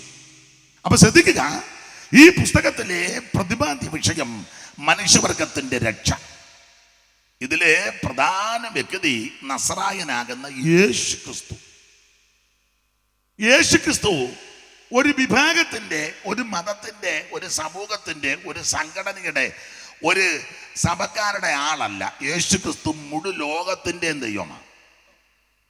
ആൾക്കാരെല്ലാം തെറ്റിദ്ധരിപ്പിച്ച് വച്ചിരിക്കുക. അത് തുടക്കത്തിലെ അങ്ങനെ ഒപ്പിച്ച് വെച്ചത് കൊണ്ടാണ്. ക്രിസ്ത്യാനികളുടെ ദൈവമാ യേശു. വിവരക്കേട് വിളിച്ച് പറയുന്നത് യേശു മുഴു ലോകത്തിൻ്റെയും ദൈവമാണ്. ഏത് വ്യക്തിക്കും യേശുവിനെ സ്വീകരിക്കാം. ഏത് വ്യക്തിക്കും, മനസ്സിലായോ? ഏത് വ്യക്തിക്കും, ഏത് വ്യക്തിക്കും യേശുവിനെ സ്വീകരിക്കാം. ഏത് വ്യക്തിക്കും യേശുവിൻ്റെ അടുക്കൽ വരാം. അല്ലാതെ നിങ്ങൾ ഇങ്ങോട്ട് വരരുത്, മറ്റവരിങ്ങോട്ട് വരട്ടെ, ഇവരെ മാത്രമേ ഞാൻ കാണുകയുള്ളൂ, മറ്റവൻ വന്നാൽ ഞാൻ കാണുകയില്ല. മറിയാമ്മ വന്നാട്ടെ, തുളസി പോയാട്ടെ, അങ്ങനൊന്നുമില്ല. മനസ്സിലാകുന്നില്ല? മനസ്സിലാകുന്നില്ലേ? ചാക്കോച്ചനും പെണ്ണമ്മയും വന്നാട്ടെ, മറ്റവരങ്ങ് പോയാട്ടെ, അങ്ങനൊന്നുമില്ല. ആർക്കും വരാം യേശുവിൻ്റെ അടുക്കൽ. ഈ കൊച്ചു പെങ്കൊച്ചിനും വരാം, പ്രായമുള്ള പെങ്കൊച്ചിനും വരാം, അമ്മയ്ക്കും വരാം, അപ്പച്ചനും വരാം. ഏത് പ്രായത്തിൽപ്പെട്ടവർക്കും യേശുവിൻ്റെ അടുക്ക വരാം. അതിന് പ്രായത്തിന് പരിധിയൊന്നുമില്ല. 12 വയസ്സുള്ള പെങ്കൊച്ച് വരരുത്, 20 വയസ്സുള്ള ആൾ വാ, 35 പോ, ഒന്നുമില്ല. ആർക്കും വരാം,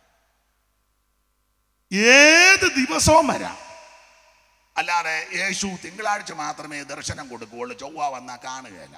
അല്ലല്ല, തിങ്കളും ചൊവ്വായും ബുധനും എപ്പോൾ വേണേലും വരാം, ഏത് സമയത്തും വരാം, ഏത് സമയത്തും.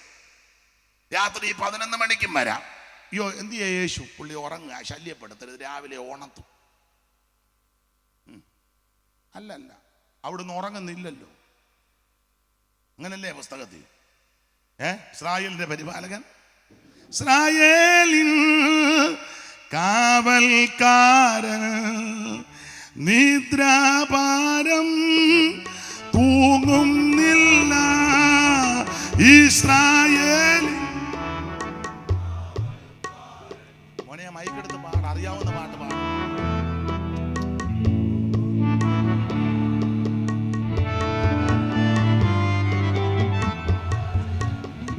മതി മതി മതി മതി മതി മതി മതി. തൂങ്ങിക്കൊണ്ടാ പാടുന്ന. ഇത്രയിലും ഒപ്പിച്ചല്ലോ, വലിയ കാര്യം.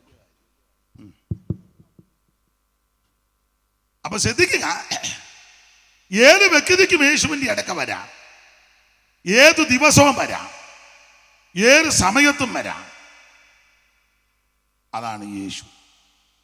ഒന്നുകൂടെ ഊന്നി പറയാം, യേശു ക്രിസ്തു ഒരു വിഭാഗത്തിന്റെ ദൈവമല്ല, കത്തോലിക്കരുടെ മാത്രം ദൈവമല്ല യേശു. യാക്കോബ, മാർത്തോമ, ഓർത്തഡോക്സ്, റീത്തുകാര്, അങ്ങനെ ഉണ്ടല്ലോ, പല വകുപ്പുകളുണ്ട്. ഇവാഞ്ചലിക്കല്, സാൽവേഷൻ ആർമി, CMS, CSI, ആംഗ്ലിക്കന്, പിന്നെ പെന്തിക്കോസ്, ബ്രദറ്, ഒത്തിരി ഉണ്ട്. ഇവരുടെ ആരുടെയും മാത്രമല്ല യേശു, ഒരു സഭക്കാരുടെ ആളല്ല യേശു. പെന്തിക്കോസിലും പല വകുപ്പുണ്ട്, assemblies God, church of God, IPC, ഷാരോന്, ഓരോരുത്തർ പറഞ്ഞ് ഞങ്ങളുടെ സ്വന്തമാണ്. യേശു ക്രിസ്തു ഒരു വിഭാഗത്തിന്റെ, ഒരു മതത്തിന്റെ, ഒരു സംഘടനയുടെ, ഒരു സമൂഹത്തിന്റെ മാത്രം ദൈവമല്ല, അവിടുന്ന് മുഴു ലോകത്തിന്റെയും ദൈവമാണ്. ഏത് വ്യക്തിക്കും യേശുവിനെ സ്വീകരിക്കാം, ഏത് വ്യക്തിക്കും യേശുവിന്റെ അടുക്കൽ വരാം, ഏത് വ്യക്തിക്കും യേശുവിനെ ആരാധിക്കാം. അവിടുന്ന് ആരാധനയ്ക്ക് യോഗ്യനാണ്. ഏത് സമയത്തും വരാം. ചിങ്ങമാസത്തിൽ വന്നാൽ യേശുവിനെ കാണാൻ, കന്നി വന്നാലും കന്നിമാസം കൊള്ളുകയല്ല, കാണാൻ കൊള്ളാത്ത, അറിയാമല്ലോ. അല്ലല്ല, കന്നി വന്ന് നിനക്ക് കന്നിയില്ല, ആ സമയം നമുക്ക് വാ. ചിങ്ങത്തിലും വരാം, കന്നിയിലും വരാം, തുലാമാസത്തിലും വരാം, വൃശ്ചികത്തിലും വരാം, ധനുവിലും വരാം, കുംഭത്തിലും, മീനത്തിലും, മേടത്തിലും, ഇടവത്തിലും, മിഥുനത്തിലും, കർക്കടക, ഏത് മാസവും യേശുവിൻ്റെ അടുക്ക വരാമെന്ന്. അവിടുന്ന് സർവശക്തനായ ദൈവമാണ്. അപ്പൊ ശ്രദ്ധിക്കുക, ഈ പുസ്തകത്തിലെ പ്രമേയം എന്താന്ന് വെച്ചാൽ മനുഷ്യവർഗത്തിന്റെ രക്ഷ. ഇതിലെ പ്രതിപാദ്യ പുരുഷൻ അവൻ എല്ലാവരും ശ്രേഷ്ഠനാകുന്ന നസറയനാകുന്ന യേശു ക്രിസ്തു. അതാ ഈ പുസ്തകത്തിന്റെ വിശേഷത. ഏതാ? ഇത് സുവിശേഷമാ. സുവിശേഷം ഓടിച്ചൊന്ന് 2 കാര്യം പറയാം. എന്തുവാ ഈ സുവിശേഷം? സുവിശേഷം എന്ന് പറഞ്ഞാൽ മതം മാറ്റമല്ല, സ്ഥലം മാറ്റമല്ല, സഭ മാറ്റമല്ല, സംഘടന മാറുന്നതല്ല. ഓടിച്ചു പറയാം, സുവിശേഷം എന്ന് പറഞ്ഞാൽ ഒരു വ്യക്തിയാണ്. അത് മറ്റാരുമല്ല, നസറായനാകുന്ന യേശു ക്രിസ്തു. മനുഷ്യവർഗത്തിന്റെ പാപത്തിന്റെ പരിഹാരത്തിന് സ്വർഗ മഹിമകൾ വെടിഞ്ഞ് ഈ താണലോകത്തിൽ ഇറങ്ങി വന്ന നസറായനാകുന്ന യേശു ക്രിസ്തു. അതാ സുവിശേഷം. ഓടിച്ചു പോകാൻ, എടുത്ത് വായിപ്പിക്കാൻ നേരമില്ല. എന്തിനാ സുവിശേഷം? ഞാൻ ഓർപ്പിച്ചല്ലോ, സകല മനുഷ്യരും രക്ഷപ്പെടാൻ. ആരാ സുവിശേഷം കേൾക്കേണ്ടത്? 49-ാം സങ്കീർത്തനം. സകല ജാതികളും ഇത് കേൾക്കണം. എല്ലാവരും കേൾക്കണം. എല്ലാവരും കേൾക്കാൻ പറ്റാവുന്നതാണ് സുവിശേഷം. എല്ലാവർക്കും കേൾക്കാൻ കൊള്ളാവുന്നതും സുവിശേഷമാണ്. മറ്റു കാര്യമൊന്നും എല്ലാവരും പറയാനും ഒക്കത്തില്ല, എല്ലാവർക്കും കേൾക്കാനും ഒക്കത്തില്ല, ഒക്കുകയില്ല. പക്ഷേ സുവിശേഷം ആർക്കും കേൾക്കാം. ഏത് വ്യക്തിക്കും കേൾക്കാം. കേട്ടാലുള്ള ഗുണം എന്നാണെന്നറിയാമോ? ഒന്ന് രണ്ട് കാര്യം പറഞ്ഞു വെച്ചാൽ ഭാഗം വിടാം, എല്ലാം പറയാൻ നേരമില്ല. മോളെ, ലൂക്കോസിന്റെ സുവിശേഷം 2-ാം അധ്യായത്തിന്റെ 8 മുതൽ 13 വരെയുള്ള തിരുവെടുത്ത് പെട്ടെന്നൊന്ന് വായിച്ച്. സുവിശേഷം യേശുക്രിസ്തുവാ. ആ യേശുക്രിസ്തുവിന്റെ ജനനത്തിങ്കൽ സംഭവിച്ച ചില കാര്യം എന്ന് പറഞ്ഞാൽ, സുവിശേഷം ലോകത്തിലേക്ക് വന്നപ്പോൾ എന്ത് സംഭവിച്ച കാര്യമാ ലൂക്കോസിന്റെ സുവിശേഷം 2-ാം അധ്യായത്തിന്റെ 8 മുതൽ 13 വരെയുള്ള തിരുവെടുത്ത്. കണ്ണിക തുടങ്ങുന്നിടത്ത് അന്ന് ആ പ്രദേശത്ത് വായി എന്നെ നോക്കാം, അങ്ങോട്ട് നോക്കി വായിന്. അന്ന് ആ പ്രദേശത്ത് ഇടയന്മാർ രാത്രിയിൽ ഓടിച്ചു വായിച്ചു. ആട്ടിൻകൂട്ടത്തെ കാവൽ കാത്ത് വെളിയിൽ പാർത്തിരുന്നു. അപ്പോൾ കർത്താവിന്റെ ഒരു ദൂതൻ അവരുടെ അരികെ നിന്ന് കർത്താവിന്റെ തേജസ് അവരെ ചുറ്റുമിന്നി അവർ ഭയപരവശരായി തീർന്നു. ഓടിച്ചു വായിന്. ദൂതൻ അവരോട്, ഭയപ്പെടേണ്ട, സർവ്വജനത്തിനും ഉണ്ടാകുവാനുള്ളൊരു മഹാസന്തോഷം ഞാൻ നിങ്ങളോട് സുവിശേഷിക്കുന്നു. കർത്താവായ ക്രിസ്തു എന്ന രക്ഷിതാവ് ഇന്ന് ദാവീദിന്റെ പട്ടണത്തിൽ നിങ്ങൾക്കായി ജനിച്ചിരിക്കുന്നു. നിങ്ങൾക്ക് അടയാളമോ, ശീലകൾ ചുറ്റി പശുത്തൊട്ടിലിൽ കിടക്കുന്ന ഒരു ശിശുവിനെ നിങ്ങൾ കാണുമെന്ന് പറഞ്ഞു. പെട്ടെന്ന് സ്വർഗീയ സൈന്യത്തിന്റെ ഒരു സംഘം ദൂതനോട് ചേർന്ന് ദൈവത്തെ പുകഴ്ത്തി. അത്യുന്നതങ്ങളിൽ ദൈവത്തിന് മഹത്വം, ഭൂമിയിൽ ദൈവപ്രസാദമുള്ള മനുഷ്യർക്ക് സമാധാനം. അപ്പൊ ശ്രദ്ധിക്കുക, നമ്മുടെ കർത്താവാകുന്ന യേശുക്രിസ്തുവിന്റെ തിരുപ്പിറവിയോടുള്ള ബന്ധത്തിൽ സംഭവിച്ച ഒരു പ്രധാന സംഭവമാണ് ലൂക്കോസ് തന്റെ സുവിശേഷ പുസ്തകത്തിൽ 2-ാം അധ്യായത്തിന്റെ 8 മുതൽ താഴോട്ട്. എല്ലാം വിവരിക്കാൻ നേരമില്ല, ഒന്ന് രണ്ട് കാര്യം പറയാം. യേശുക്രിസ്തു, അതാ സുവിശേഷം. ആ യേശുക്രിസ്തുവിന്റെ തിരുപ്പിറവി, തിരുജനനം, ആ ജനനത്തിൽ സംഭവിച്ച ഒരു കാര്യം അവിടെ രേഖപ്പെടുത്തിയത്. അപ്പോൾ ക്രിസ്തുവേശു ഭൂമിയിൽ പൂജാതനായി. അപ്പൊ ആ സ്ഥലത്ത് ബേത്ലഹേമിൽ അന്ന് ആ പ്രദേശത്ത് ഇടയന്മാര് രാത്രിയിൽ ആടുകളെ തീറ്റി വെച്ച് വിശ്രമിക്കുക. ഒരു കാര്യം പറയാം, പുൽക്കൂട്ടിലല്ല യേശു ജനിച്ചത്. ആണെന്നും പറഞ്ഞ് പുല്ലും കൂടും ഒക്കെ ഉണ്ടാക്കുന്ന ആൾക്കാരുണ്ട്. ചില പുല്ലും ചില കമ്പും ചില കോലും 2 കുഞ്ഞാടിൻ്റെ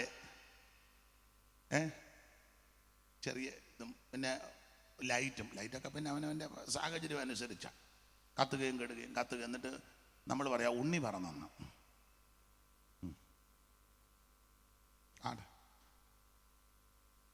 എങ്ങും സ്ഥലമില്ലാത്തത് കൊണ്ട് പശുത്തൊട്ടിയിൽ കൊണ്ട് കിടത്തിയതാ. നമ്മുടെ വിഷയമല്ലാത്തത് കൊണ്ട് എടുക്കുന്നില്ല. ആ യേശുക്രിസ്തുവിന്റെ തിരുപ്പിറവിയിൽ എന്തോ സംഭവിച്ചു. ഒന്ന് അവിടെ എഴുതിയിരിക്കുന്നത് ഇരുട്ട് മാറി. കാരണം ആ ഭാഗം നിങ്ങൾ പഠിച്ചാൽ ഇത് രാത്രിയിലാ സംഭവിക്കുന്നത്, ഈ വിഷയം രാത്രിയിൽ. പക്ഷെ ആ രാത്രിയിൽ തേജസ് ചുറ്റി മിന്നി എന്ന് പറഞ്ഞാൽ ആ തേജസ് പ്രഭ വെട്ടമങ്ങോട്ട് അടിച്ചപ്പോൾ ഇരുട്ട് മാറി എന്ന് പറഞ്ഞാൽ യേശുക്രിസ്തുവിന്റെ തിരുപ്പിറവിയിൽ മാനവകുലത്തിന് കൈവന്ന നേട്ടം എന്നാണെന്നറിയാമോ? ഇരുട്ട് മാറ്റുന്ന മാർഗമാണ്. നിന്റെ ജീവിതത്തിന്റെ ഇരുട്ട് മാറ്റാൻ ഒരൊറ്റ മാർഗമേ ഉള്ളൂ, യേശുക്രിസ്തുവിനെ രക്ഷിതാവായി സ്വീകരിക്കണം. നിന്റെ കുടുംബത്തിന്റെ അന്ധകാരം മാറാൻ ഒറ്റ മാർഗമേ ഉള്ളൂ, യേശു നിന്റെ വീട്ടിൽ ആമന സ്തോത്രം എത്തുക.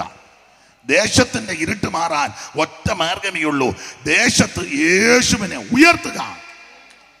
ഇരുട്ട് മാറ്റുന്ന മാർഗം ആ സുവിശേഷം.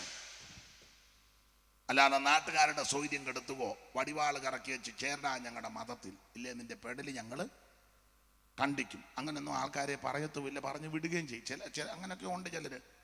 നീ അവന്റെ പെടലി കണ്ടിച്ചുകൊണ്ട് വാ വത്സ, ഞാൻ നിന്നെ പ്രസാദിക്കാം. വത്സൻ ഇത് കേൾക്കാത്ത താമസമുള്ളൂ, കൊടുവാളുമായിട്ട് ഓടുക. കണ്ടവൻ്റെ എല്ലാം പെടലി അങ്ങനെ പറഞ്ഞു വിട്ടേക്കുന്നത്, കൊണ്ടുപോവാ ഞാൻ പ്രസാദിച്ചോളാം.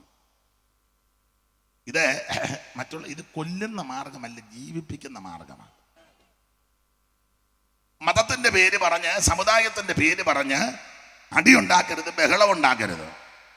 ജാതിയുടെ പേര് പറഞ്ഞ്, വർഗത്തിന്റെ പേര് പറഞ്ഞ്, വർണ്ണത്തിന്റെ പേര് പറഞ്ഞ്, മതത്തിന്റെ പേര് പറഞ്ഞ്, സമുദായത്തിന്റെ പേര് പറഞ്ഞ് ജാതി സ്പർദ്ധ കുത്തിവെച്ച് മനുഷ്യൻ അന്യോന്യം കലഹിക്കരുത്, വഴക്കുണ്ടാക്കരുത്, തമ്മിത്തല്ലരുത്.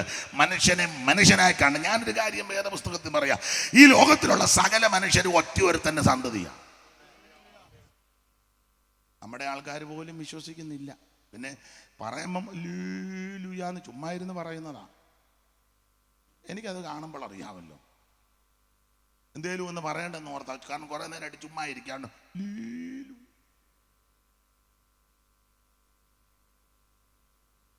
ഈ തിരുവഴുത്ത് അങ്ങനെയാ പഠിപ്പിക്കുന്നത്. ഭൂതലത്തിലെങ്ങും കുടിയിരിക്കുവാൻ അവൻ ഒരുത്തനിൽ നിന്ന് മനുഷ്യജാതിയെ ഉളവാക്കി. പണ്ട് ശ്രീനാരായണ ഗുരു അവറുകളോട് ഒരാൾ ചോദിച്ചെന്നാ പറയുന്നത്, യാത്ര ചെയ്തപ്പം. അദ്ദേഹം നല്ല കഴിവുള്ള ആളും എന്തോ യുക്തിക്ക് മറുപടി പറയുന്ന ആളും വളരെ മഹാനായ മാന്യ മനുഷ്യൻ, നല്ല മനുഷ്യനാണ്. അദ്ദേഹത്തിൻ്റെ ആ ചില വാചകമൊക്കെ നല്ലതല്ലേ. ഒരു ജാതി, ഒരു മതം, ഒരു ദൈവം. പുള്ളിക്ക് വിവരം ഉണ്ടായിരുന്നത് ആ പുള്ളി പറഞ്ഞ ഒരു ദൈവമാണ്. നല്ല വിവരമുള്ള ആളാ. ഒരു ദൈവം. ഇവിടെ ഇരിക്കുന്നവർ പലരും വിശ്വസിക്കുന്നില്ലല്ലോ. അദ്ദേഹം നല്ല മനുഷ്യനാ. അദ്ദേഹം കൃത്യം കാര്യം പറഞ്ഞു. ഒരു ജാതി, ഒരു ജാതി, ഒറ്റ ജാതി, മനുഷ്യജാതി. യോ എന്തോ അറിവാ. സ്തോത്രം. അപ്പൊ ആ നല്ല മനുഷ്യൻ യാത്ര ചെയ്തപ്പോൾ ആരോ ഒരാൾ ചോദിച്ചെന്നാ പറയുന്നത്. അദ്ദേഹത്തിൻ്റെ മുഖഭാവവും രീതിയും സംസാരവും നല്ല വാചകങ്ങളല്ലേ. അപ്പം പറഞ്ഞപ്പം ഈ യാത്ര ചെയ്ത ആൾ ഇച്ചിരി കൂടിയ ആളാ. പുള്ളി ചോദിച്ചു, ഒടുവിൽ അങ്ങ് ഗത്യന്തരമില്ലാതെ ചോദിച്ചു, ഏത് ജാതിയാന്ന് അദ്ദേഹത്തോട്. അപ്പം അദ്ദേഹം, ആ നല്ല മനുഷ്യൻ തിരിച്ച് യുക്തിക്ക് മറുപടി പറയുന്നയാളാ. അദ്ദേഹം പറഞ്ഞു, കണ്ടിട്ട് എന്നാ തോന്നുന്നു. അപ്പം ചോദിച്ച പുള്ളി പറഞ്ഞു, കണ്ടിട്ടൊന്നും പിടികിട്ടുന്നില്ല. അപ്പോൾ എന്നെ ഗുരു തിരിച്ച് പറഞ്ഞെന്നാ പറഞ്ഞത്. എന്നാ ഇനിയും പറഞ്ഞാലും മനസ്സിലാകുകയില്ലെന്ന് പറഞ്ഞു.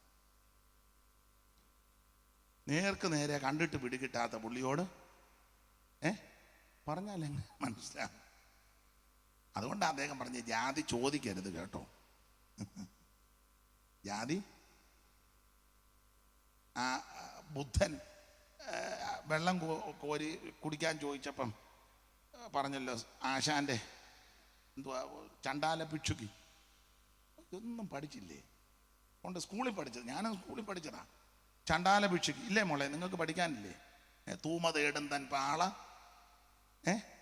കിണറ്റിലിട്ട്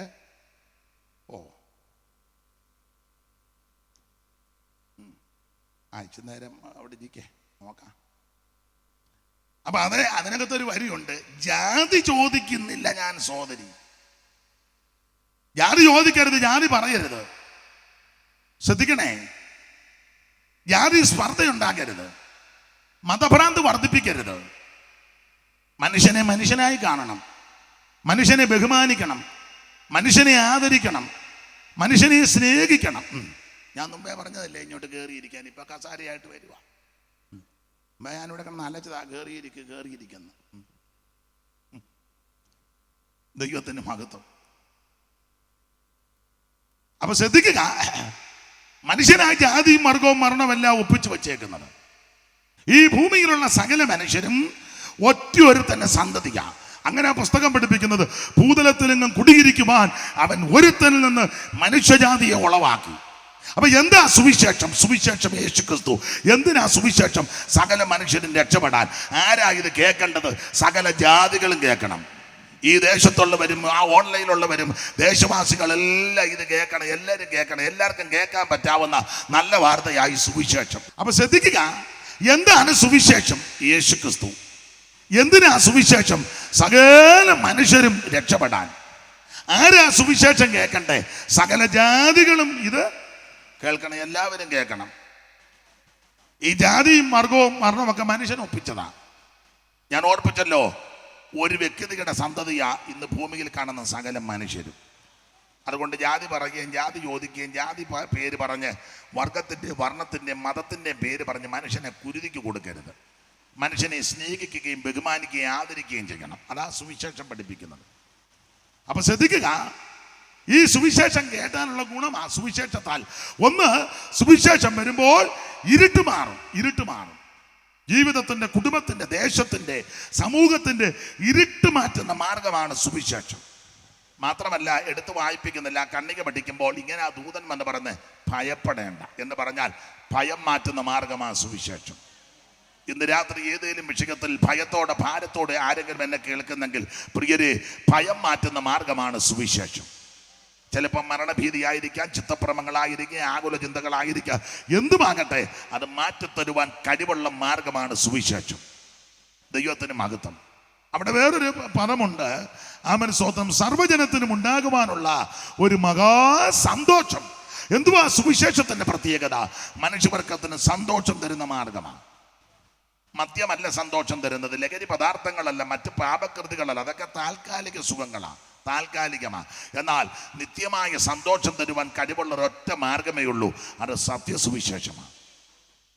ഒരു കാലത്ത് സമാധാനമില്ലാതെ, സ്വസ്ഥതയില്ലാതെ, ആമൻ ആകുല ചിന്തകളും നിരാശകളും പേറി ആത്മഹത്യയുടെ വക്കിൽ വരെ ചെന്ന പ്രിയപ്പെട്ടവരുണ്ട്. പക്ഷേ അവരുടെ ആ സ്ഥിതിക്കെല്ലാം മാറ്റം വരുത്തിയത് ഈ സന്തോഷം തരുന്ന സുവിശേഷം എത്തിയത് കൊണ്ടാണ്. അതാ സുവിശേഷത്തെ കൊണ്ട് മാത്രമേ ഇത് പറ്റുകയുള്ളൂ. സങ്കീർത്തനക്കാരൻ പാടിയിരിക്കുന്നത്, ധാന്യവും വീഞ്ഞും വർദ്ധിച്ചപ്പോൾ അവർക്കുണ്ടായതിലും അധികം സന്തോഷം നീ എൻ്റെ ഹൃദയത്തിൽ തന്നെന്ന. നമുക്ക് സന്തോഷം വരുന്നത് എങ്ങനെയാ? ഒന്ന്, നമുക്ക് സന്തോഷം വരുന്നത് രക്ഷിക്കപ്പെടുമ്പോൾ ആ സന്തോഷം. ഭൂതങ്ങൾ നിങ്ങൾക്ക് കീഴടങ്ങുന്നതല്ല, നിങ്ങളുടെ പേര് സ്വർഗത്തിലെഴുതി എന്ന് പറഞ്ഞാൽ യേശുവിനെ രക്ഷിതാവായി സ്വീകരിക്കുമ്പോൾ നമുക്ക് സന്തോഷമാണ്. നമ്മളെ അപ്പോസ്തല എടുത്ത് വായിപ്പിക്കുന്നില്ല, ചരിത്രമൊക്കെ പറഞ്ഞ് പ്രസംഗിക്കേണ്ടതാ, പെട്ടെന്ന് പറയുക. അപ്പോസ്തല പ്രവൃത്തികളുടെ പുസ്തകം നാം പഠിക്കുമ്പോൾ ആ 16-ാം അധ്യായമൊക്കെ ചേർത്ത് പഠിച്ചാൽ ഇങ്ങനെ, കാരാഗൃഹ പ്രമാണിയും കുടുംബവും രക്ഷിക്കപ്പെട്ടു. അവിടെ താഴത്തെ ഒരു വാക്യമുണ്ട്, അവര് ദൈവത്തിൽ വിശ്വസിച്ചതിൽ വീടടക്കം ആനന്ദിച്ചു എന്ന് പറഞ്ഞാൽ രക്ഷിക്കപ്പെടുമ്പോൾ സന്തോഷമാണ്. 2, വെല്ലുവിളി പോയി തിരിച്ചു വന്ന ഷണ്ണനെ പീലിപ്പോസ് ഉപദേശി സ്നാനപ്പെടുത്തിയപ്പം നെഞ്ചത്തടിച്ച് കരഞ്ഞേച്ച് പോയെന്നല്ല, ഇങ്ങനെ വായിക്കുന്നത്, ഷണ്ണൻ സന്തോഷിച്ചു പോയെന്നാണ്. അപ്പോൾ സ്നാനപ്പെടുമ്പോഴും സന്തോഷമാണ്, രക്ഷിക്കപ്പെടുമ്പോഴും സന്തോഷമാണ്, സ്നാനപ്പെടുമ്പോഴും സന്തോഷമോ. ഒരു സഹോദരൻ അങ്ങോട്ട് ചെന്നാണ്, അതൊന്നും കുഴപ്പമില്ല, ഒന്ന് അഡ്ജസ്റ്റ് ചെയ്യും.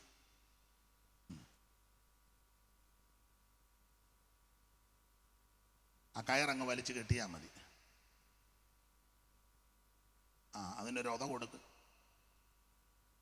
യേശുവേ നീ സ്വർഗത്തിൽ എൻ്റെ നാമം എഴുതി, യേശുവേ നീ സ്വർഗത്തിൽ എൻ്റെ നാമം എഴുതി, ആരും എടുക്കാത്ത ഭാഗ്യം എൻ സന്തോഷം, ആരും എടുക്കാത്ത ഈ ഭാഗ്യം എൻ സന്തോഷം, എപ്പോഴും ഞാൻ സന്തോഷിക്കും, എൻ യേശു എൻ്റെ ഗാനം, എല്ലായിടവും ആഘോഷിക്കും എൻ്റെ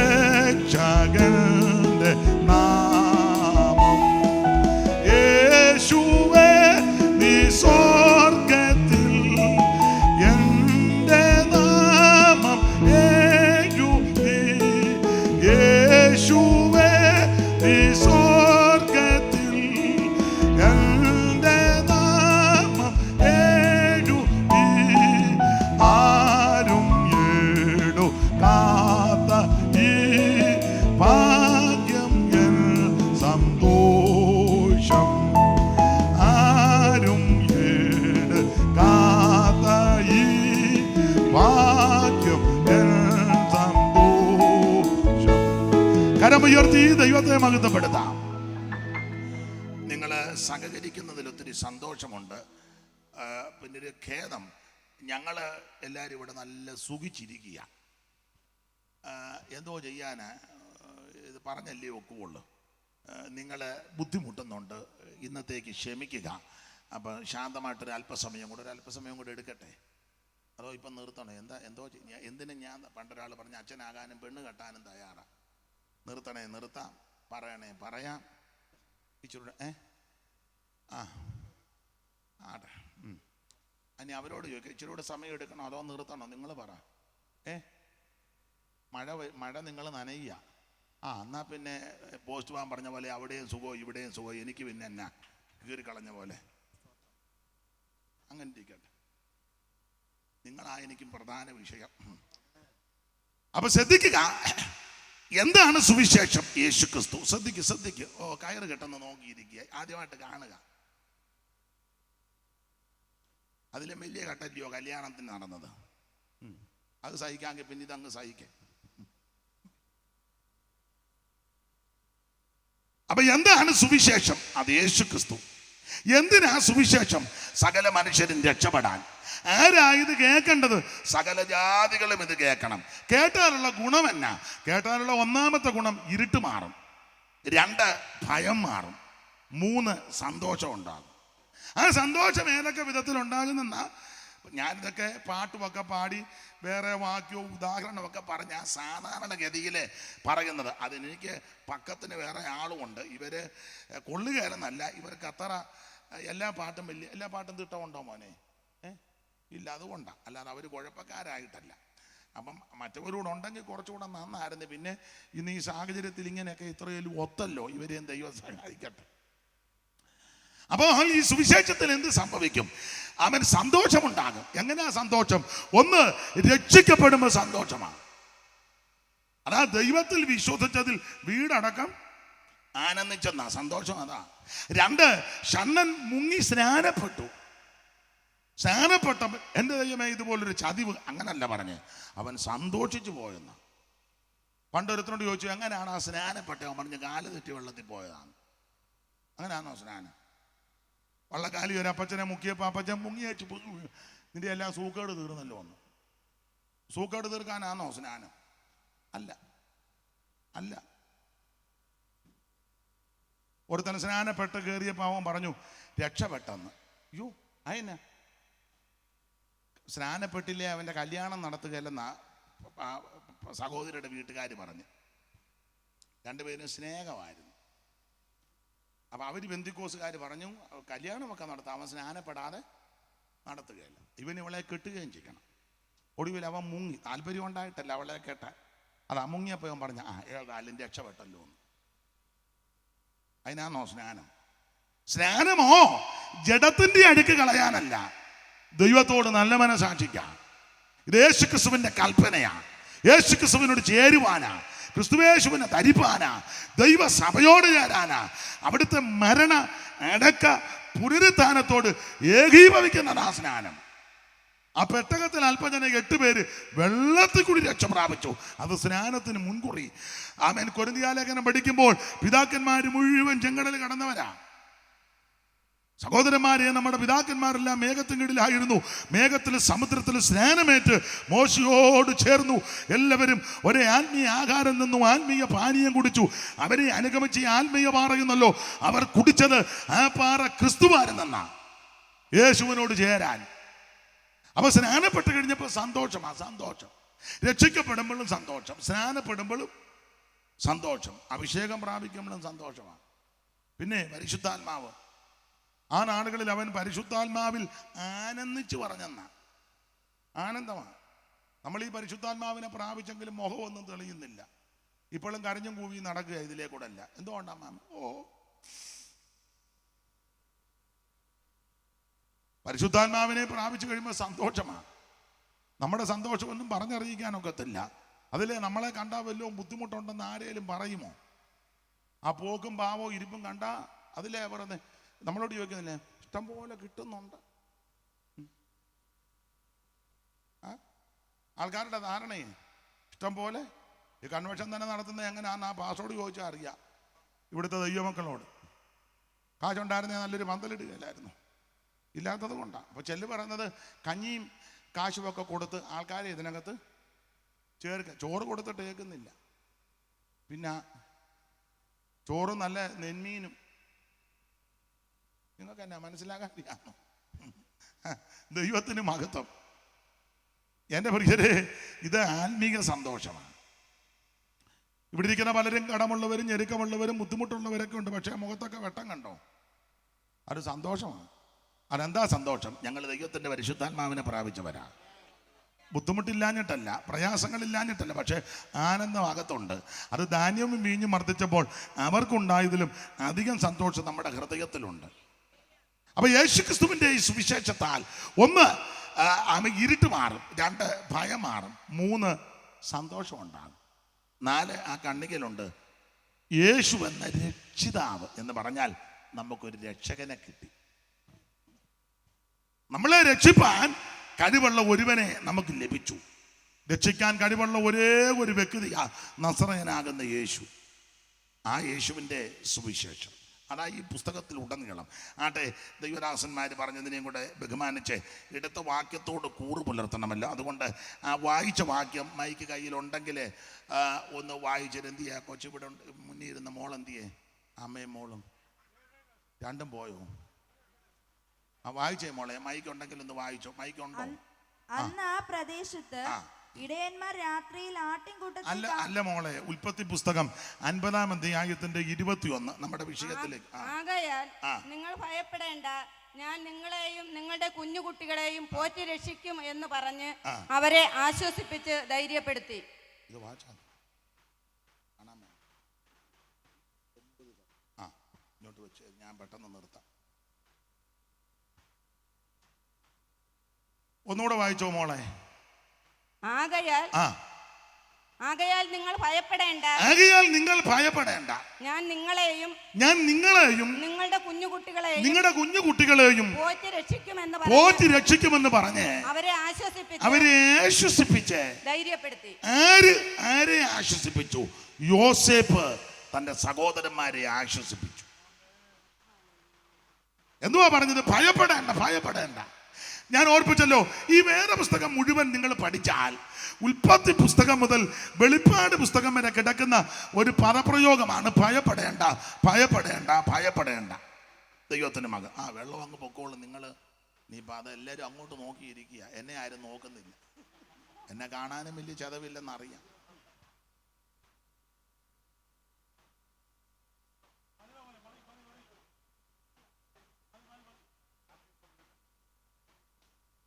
നിർത്തുന്നതായിരിക്കും നല്ലത്. നിർത്തട്ടെ? വേണ്ടേ?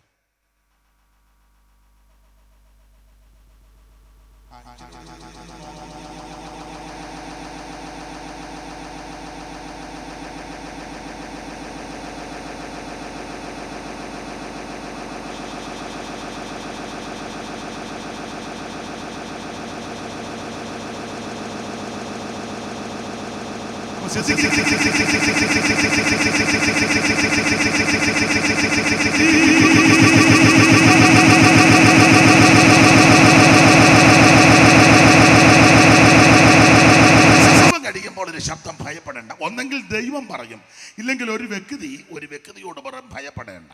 അങ്ങനെ ഉൽപ്പത്തി പുസ്തകം മുതൽ വെളിപ്പാട് പുസ്തകം വരെ ഇടയ്ക്കിടയ്ക്ക് തുടരെ കിടക്കുന്ന ഒരു പദപ്രയോഗമാണ് ഭയപ്പെടേണ്ട.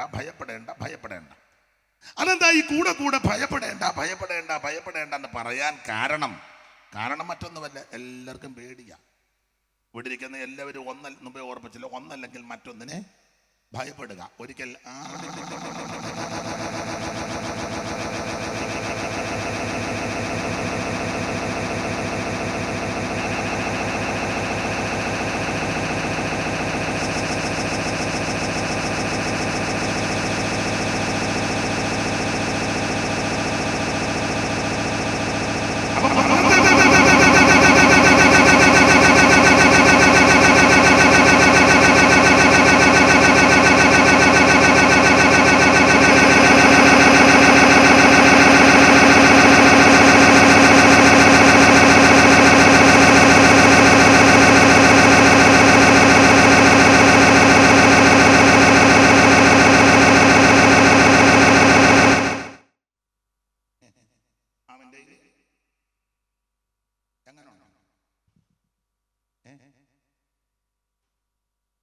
അപ്പോൾ ജനിപ്പിച്ച് വളർത്തി പഠിപ്പിച്ച് പ്രാർത്ഥനയാക്കിക്കൊണ്ട് വന്ന സ്വപുത്രനെ പേടി.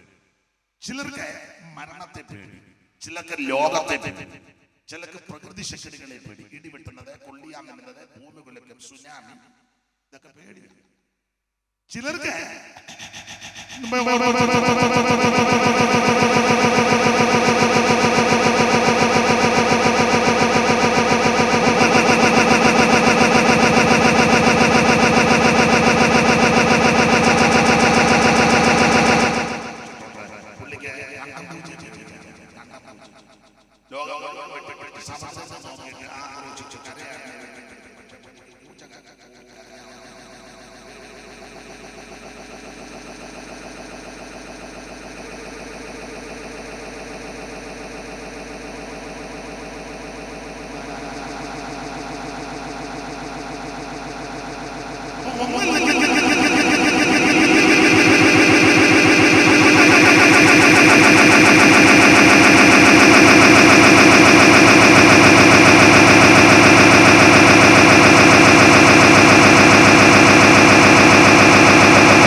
ലോകോൽപത്തി, മനുഷ്യോൽപത്തി, പ്രപഞ്ചോൽപത്തി, ജലോൽപത്തി, മൃഗോൽപത്തി, എല്ലാത്തിന്റെ ഉൽപ്പത്തി പുസ്തകത്തിലാണ്. 1-ാം അധ്യായം ഉൽപ്പത്തി വിവരമാണ്. 2-ാം അധ്യായത്തിൽ മനുഷ്യനെ സൃഷ്ടിച്ച് ആക്കുന്ന വിഷയമാണ്. 3-ാം അധ്യായം പാപമാണ്. 4-ാം അധ്യായം കയ്യൻ ഹാബേലിനെ കൊന്നു. 5-ാം അധ്യായത്തിൽ സെമിത്തേരുടെ അധ്യായമാണ്. മരിച്ചു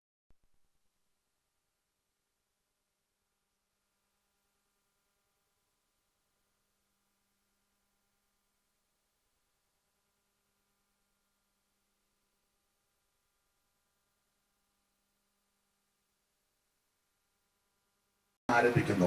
12-ാം അധ്യായം അബ്രഹാം യാത്ര പുറപ്പെടുന്നു. 13-ാം അധ്യായം അബ്രഹാം ഇസ്രായേൽ ദേശത്ത് എത്തി അവിടുന്ന് പോകുന്നത്. 13-ാം അധ്യായം ആമൻ സ്വന്തം ഇസ്രായേലിൽ നിന്ന് പുറപ്പെടുകയാണ്. 14-ാം അധ്യായം നാട്ടുരാജക്കന്മാർ തമ്മിലുള്ള യുദ്ധം. 15-ാം അധ്യായം ഏകപക്ഷീയമായ യാഗം. 16-ാം അധ്യായം ഹാഗറിന്റെ ഓടിപ്പോക്കും വരവും. 17-ാം അധ്യായം പരിച്ഛേദന. 18-ാം അധ്യായം മമ്രയുടെ തോപ്പിൽ ക്രിസ്തു വെളിപ്പെടുക. 19-ാം അധ്യായം സോദോം ദഹനമാണ്. 20-ാം അധ്യായം ശൂറിൽ വന്ന് പാർക്കുന്നതാണ്. 21 ഹാഗറിന്റെ ഓടിപ്പോക്ക്. 22-ാം അധ്യായം ഇസ്ഹാക്കിന്റെ ബലി. 23-ാം അധ്യായം സാറായുടെ മരണം. 24-ാം അധ്യായം ഇസ്ഹാക്കിന്റെ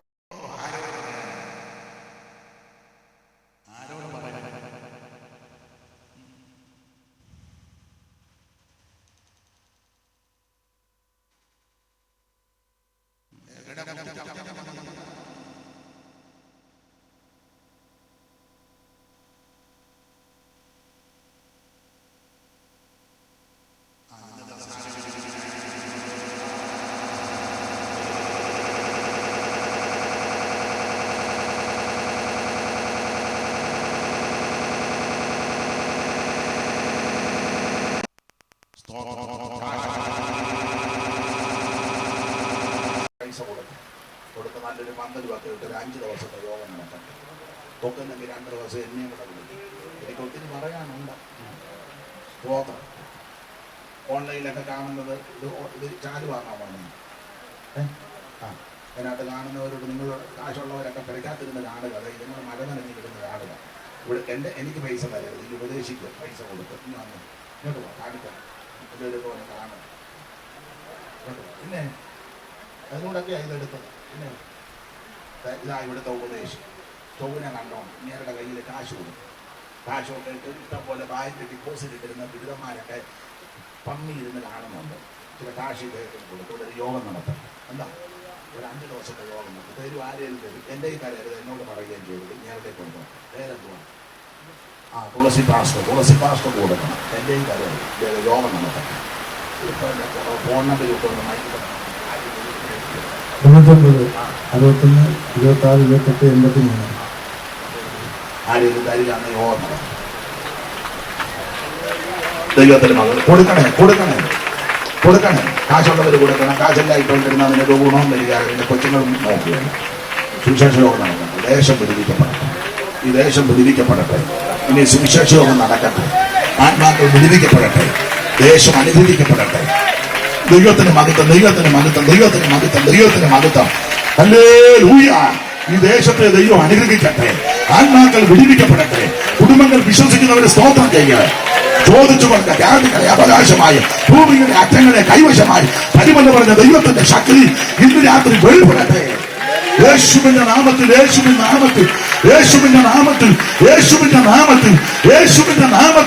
അത്ഭുതങ്ങൾ നടക്കട്ടെ. ദൈവത്തിന്റെ മഹത്വം. ഹല്ലേലൂയ. യേശുവിൻ നാമം എന്റെ ജീവിതത്തിലെ ജയമേ. ഞാനെന്നും സ്തുതിക്കും, ഞാനെന്നും വാഴ്ത്തും എന്റെ യേശുവിൻ നാമം. എനിക്കെത്ര ആനന്ദമോ. ഞാനെന്നും സ്തുതിക്കും, വാഴ്ത്തും എന്റെ യേശുവിൻ നാമം. എനിക്കെത്ര ആനന്ദമോ. ഭാവിയായിരുന്നെന്നെ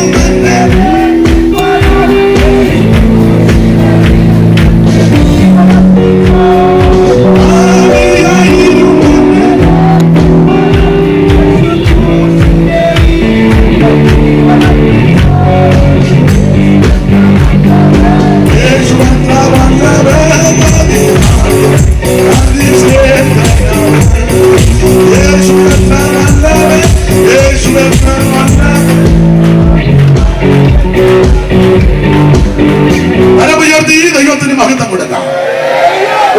ദൈവത്തെ സ്തുതിച്ചാട്ടെ.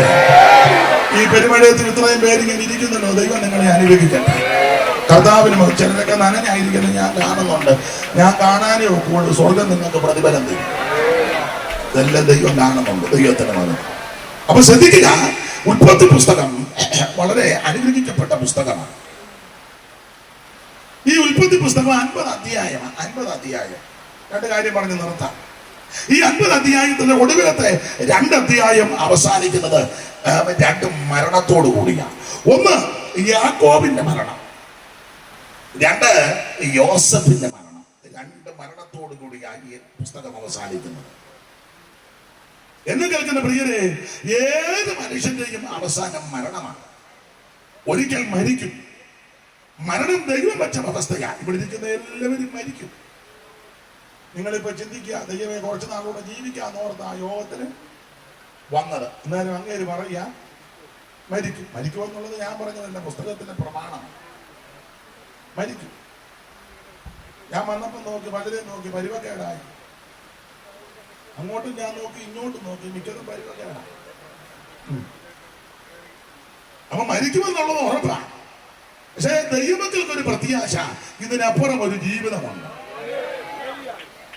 3 അക്ഷരത്തിലാ ജീവിതം തുടങ്ങുന്നത്. ജനനം 3 അക്ഷരത്തിലാ, ഇവിടം കൊണ്ട് അവസാനിക്കുന്ന മരണം. അതുകൊണ്ട് തീർന്നില്ല.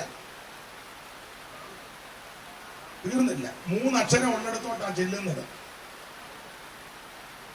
നിത്യത, നിത്യത അല്ലെങ്കിൽ നരകം. ഒന്നെങ്കിൽ നിത്യത, സ്വർഗീയ നിത്യത, അല്ലെങ്കിൽ നിത്യ നരകം. അപ്പൊ അതുകൊണ്ട് ഒരു കാര്യം ഇന്ന് രാത്രി ഓർപ്പിക്കട്ടെ, മരിക്കുമെന്നുള്ളത് ഉറപ്പാ. കണ്ണടയുന്നതിന് മുമ്പ് നീ യേശുവിനെ രക്ഷിതാവായി സ്വീകരിക്കണം. മറ്റൊരുത്തനും രക്ഷയില്ല. നാം രക്ഷിക്കപ്പെടുവാൻ ആകാശത്തിന് കീഴിൽ മനുഷ്യരുടെ ഇടയിൽ നൽകപ്പെട്ട ഒരേ ഒരു നാമം നസറായനാകുന്ന യേശു ക്രിസ്തുവിന്റെ പരിശുദ്ധ നാമം. സകല ആൾക്കാരും മരണം വഴിയായി കടന്നു പോകും. അമ്പലത്തിൽ പോയ സമയത്ത് നാമം ജപിക്കുമായിരുന്നു ഇങ്ങനെ: കരളിൽ വിവേകം കൂടാതെ കണ്ടരനിമിഷം വത കളയരുതാരും, മരണം വരുമിനി എന്ന് നിനച്ചിക, മരുമുക സതതം നാരായണ ജയാന്ന. മരണം വരും. കുന്നുകൾ പോലെ ധനമുണ്ടാകിലും ഇന്ദ്രന് സമമായി വാണിയിടുകിലും ഒന്നുരിയാടുവതിന്നിട കിട്ട വന്നാൽ യമഭടർ. അപ്പൊ കാലകിങ്കരന്മാര് കയറുമായിട്ട് വരുമ്പോൾ ഒരക്ഷരം ഉരിയാടാൻ അനുവദിക്കത്തില്ല, അറസ്റ്റ് ചെയ്ത് കൊണ്ടുപോകും. അധ്യാത്മരാമായണത്തിൽ ഇങ്ങനെ ഒരു വരിയുണ്ട്, അത് എഴുത്തച്ഛന്റെ വരികളാണ്. ഭോഗങ്ങളോരോ ജനപ്രഭാചഞ്ചലം വേഗേന നഷ്ടമാ ആയുസ്മോർക്ക നീ വക്കിനി സന്തപ്ത ലോകസ്ഥാമ്പു ബിന്ദുന സന്നിഭം മർത്യജന്മം ക്ഷണഭങ്കുരം. അപ്പൊ ചുട്ടു പഠിപ്പിച്ച ഇരുമ്പിന്റെ പുറത്ത് ഒരു തുള്ളി വെള്ളം വീണ ഷൂന്നൊരു ശബ്ദം കേൾക്കാം. വെള്ളം കാണുകയില്ല. ഇതുപോലെ ആ മനുഷ്യ ജീവിതം ക്ഷണിക്കണം. മൂത്താമ്പാക്കലെ ഉപദേശി ഒരിക്കൽ ഒരു വരി എഴുതി: വണ്ണം പെരുത്താലും മണ്ണിനെരിയത് കണ്ണിന്റെ ഭംഗിയും മായമായ കൊട്ടാരമായാലും വിട്ടേ മതിയാകും, കോട്ടയ്ക്കകത്തേക്കും മൃത്യു ചെല്ലും. കവടിയാർ കൊട്ടാരത്തിലും മരണം ചെന്നിട്ടുണ്ട്. കൃഷ്ണപുരം കൊട്ടാരത്തിലും മരണം ചെന്നിട്ടുണ്ട്. എല്ലായിടത്തും വിളിക്കാതങ്ങ് ചെല്ലുമ്പോൾ അയ്യോ ഞാൻ വരുന്നില്ല, എനിക്ക് അച്ഛനോട് ചില കാര്യം കൂടെ പറയാനുണ്ട്. അച്ഛാന്ന് വെക്കാൻ അനുവദിക്കാം. അതിലെ നമ്മൾ ചോദിക്കുന്നത് കൊച്ചപ്പ എങ്ങനെയാ മരിച്ചത്? ഏതാണ്ട് പറയാനായിട്ട് പാത പിന്നെ തങ്ങമ്മ കയറി അടക്കിയായിരുന്നു. അടച്ചിട്ടും അടഞ്ഞില്ല. പിന്നെ ഒരു തരത്തിന് അക്ഷര ഉരിയാടാൻ അനുവദിക്കത്തില്ല. ഒന്നും വേണ്ടാൻ അറസ്റ്റ് ചെയ്തങ്ങ് കൊണ്ടുപോവുക. സ്തോത്രം. മരണം നിന്നെ പിടികൂടും.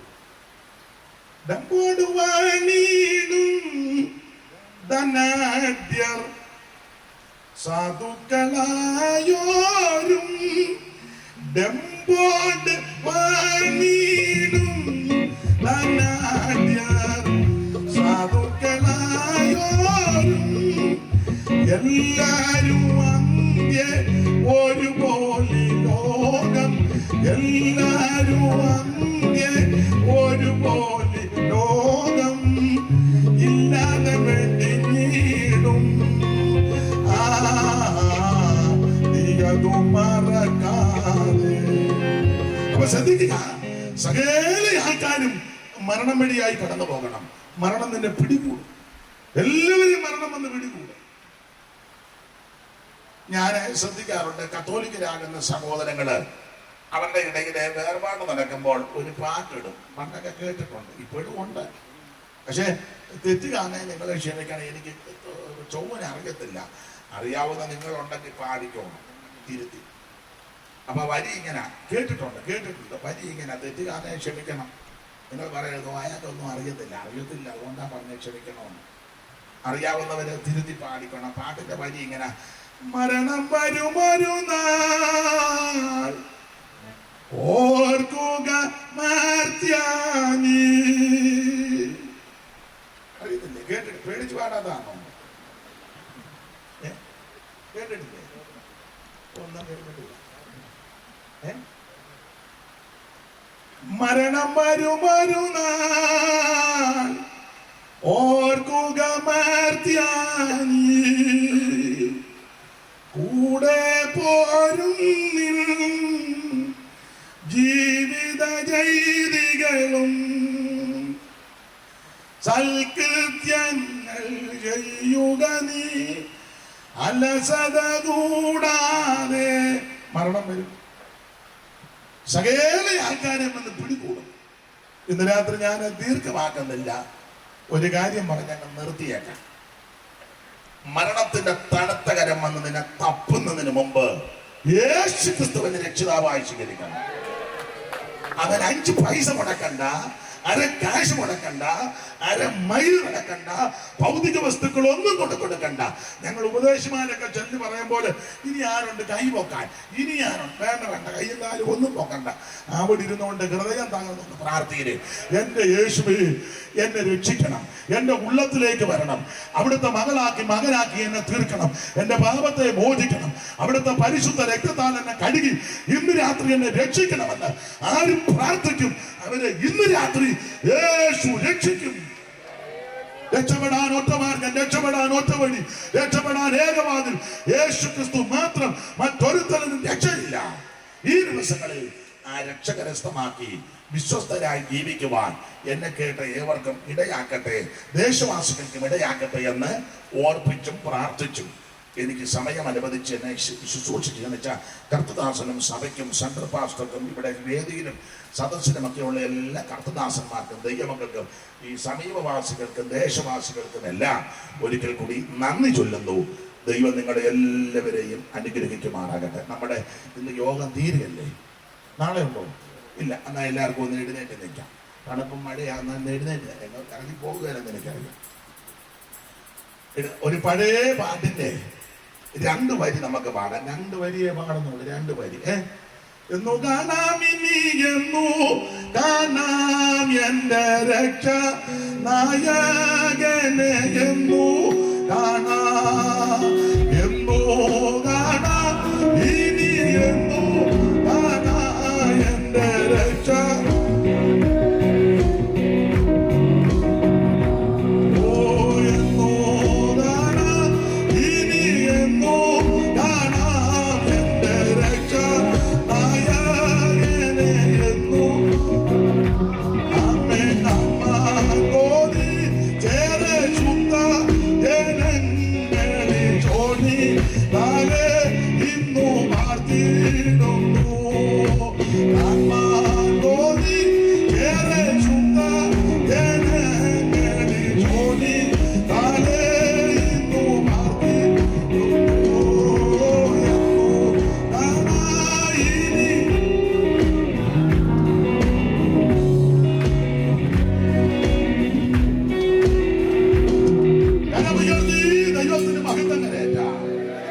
ഒരിക്കൽ കൂടെ ദൈവത്തെ സ്തുതിച്ചാട്ടെ.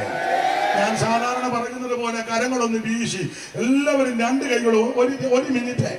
ഇന്നും എന്നേക്കും വേർപിരിയാതെ ക്രിസ്തുവിൻ കൂടെ പാർക്കും നമ്മൾ. ഒരിക്കൽ കൂടെ. ഓ, ഇന്നും എന്നേക്കും വേർപിരിയാതെ ക്രിസ്തുവിൻ കൂടെ പാർക്കും നമ്മളെല്ലാം. ജനമേ, യഹോവ നിങ്ങളെ അനുഗ്രഹിച്ച് കാക്കുമാറാകട്ടെ. യഹോവ തിരുമുഖം നിങ്ങളുടെ മേൽ പ്രകാശിപ്പിച്ച് നിങ്ങളോട് കൃപയുള്ളവനാകട്ടെ. യഹോവ തിരുമുഖം നിങ്ങളുടെ മേൽ ഉയർത്തി നിങ്ങൾക്ക് സമാധാനം നൽകുമാറാകട്ടെ. കരമുയർത്തി ഹല്ലേലൂയ പാടാം. എല്ലാവർക്കും ശാന്തമായിട്ട് ഇരിക്കാം. ഇന്ന് രാത്രിയില് ഈ ശുശ്രൂഷയ്ക്ക് എന്നെ ക്ഷണിച്ച് ഇവിടെ വന്ന് ശുശ്രൂഷിപ്പാൻ ദൈവം കൃപ നൽകി. നിങ്ങൾ ഓർക്കുമ്പം എനിക്ക് എന്നെയും കുടുംബത്തെയും ശുശ്രൂഷകളെയും ഓർത്ത് പ്രാർത്ഥിക്കണമെന്ന് വിനീതമായിട്ട് എല്ലാവരോടും അപേക്ഷിക്കുന്നു.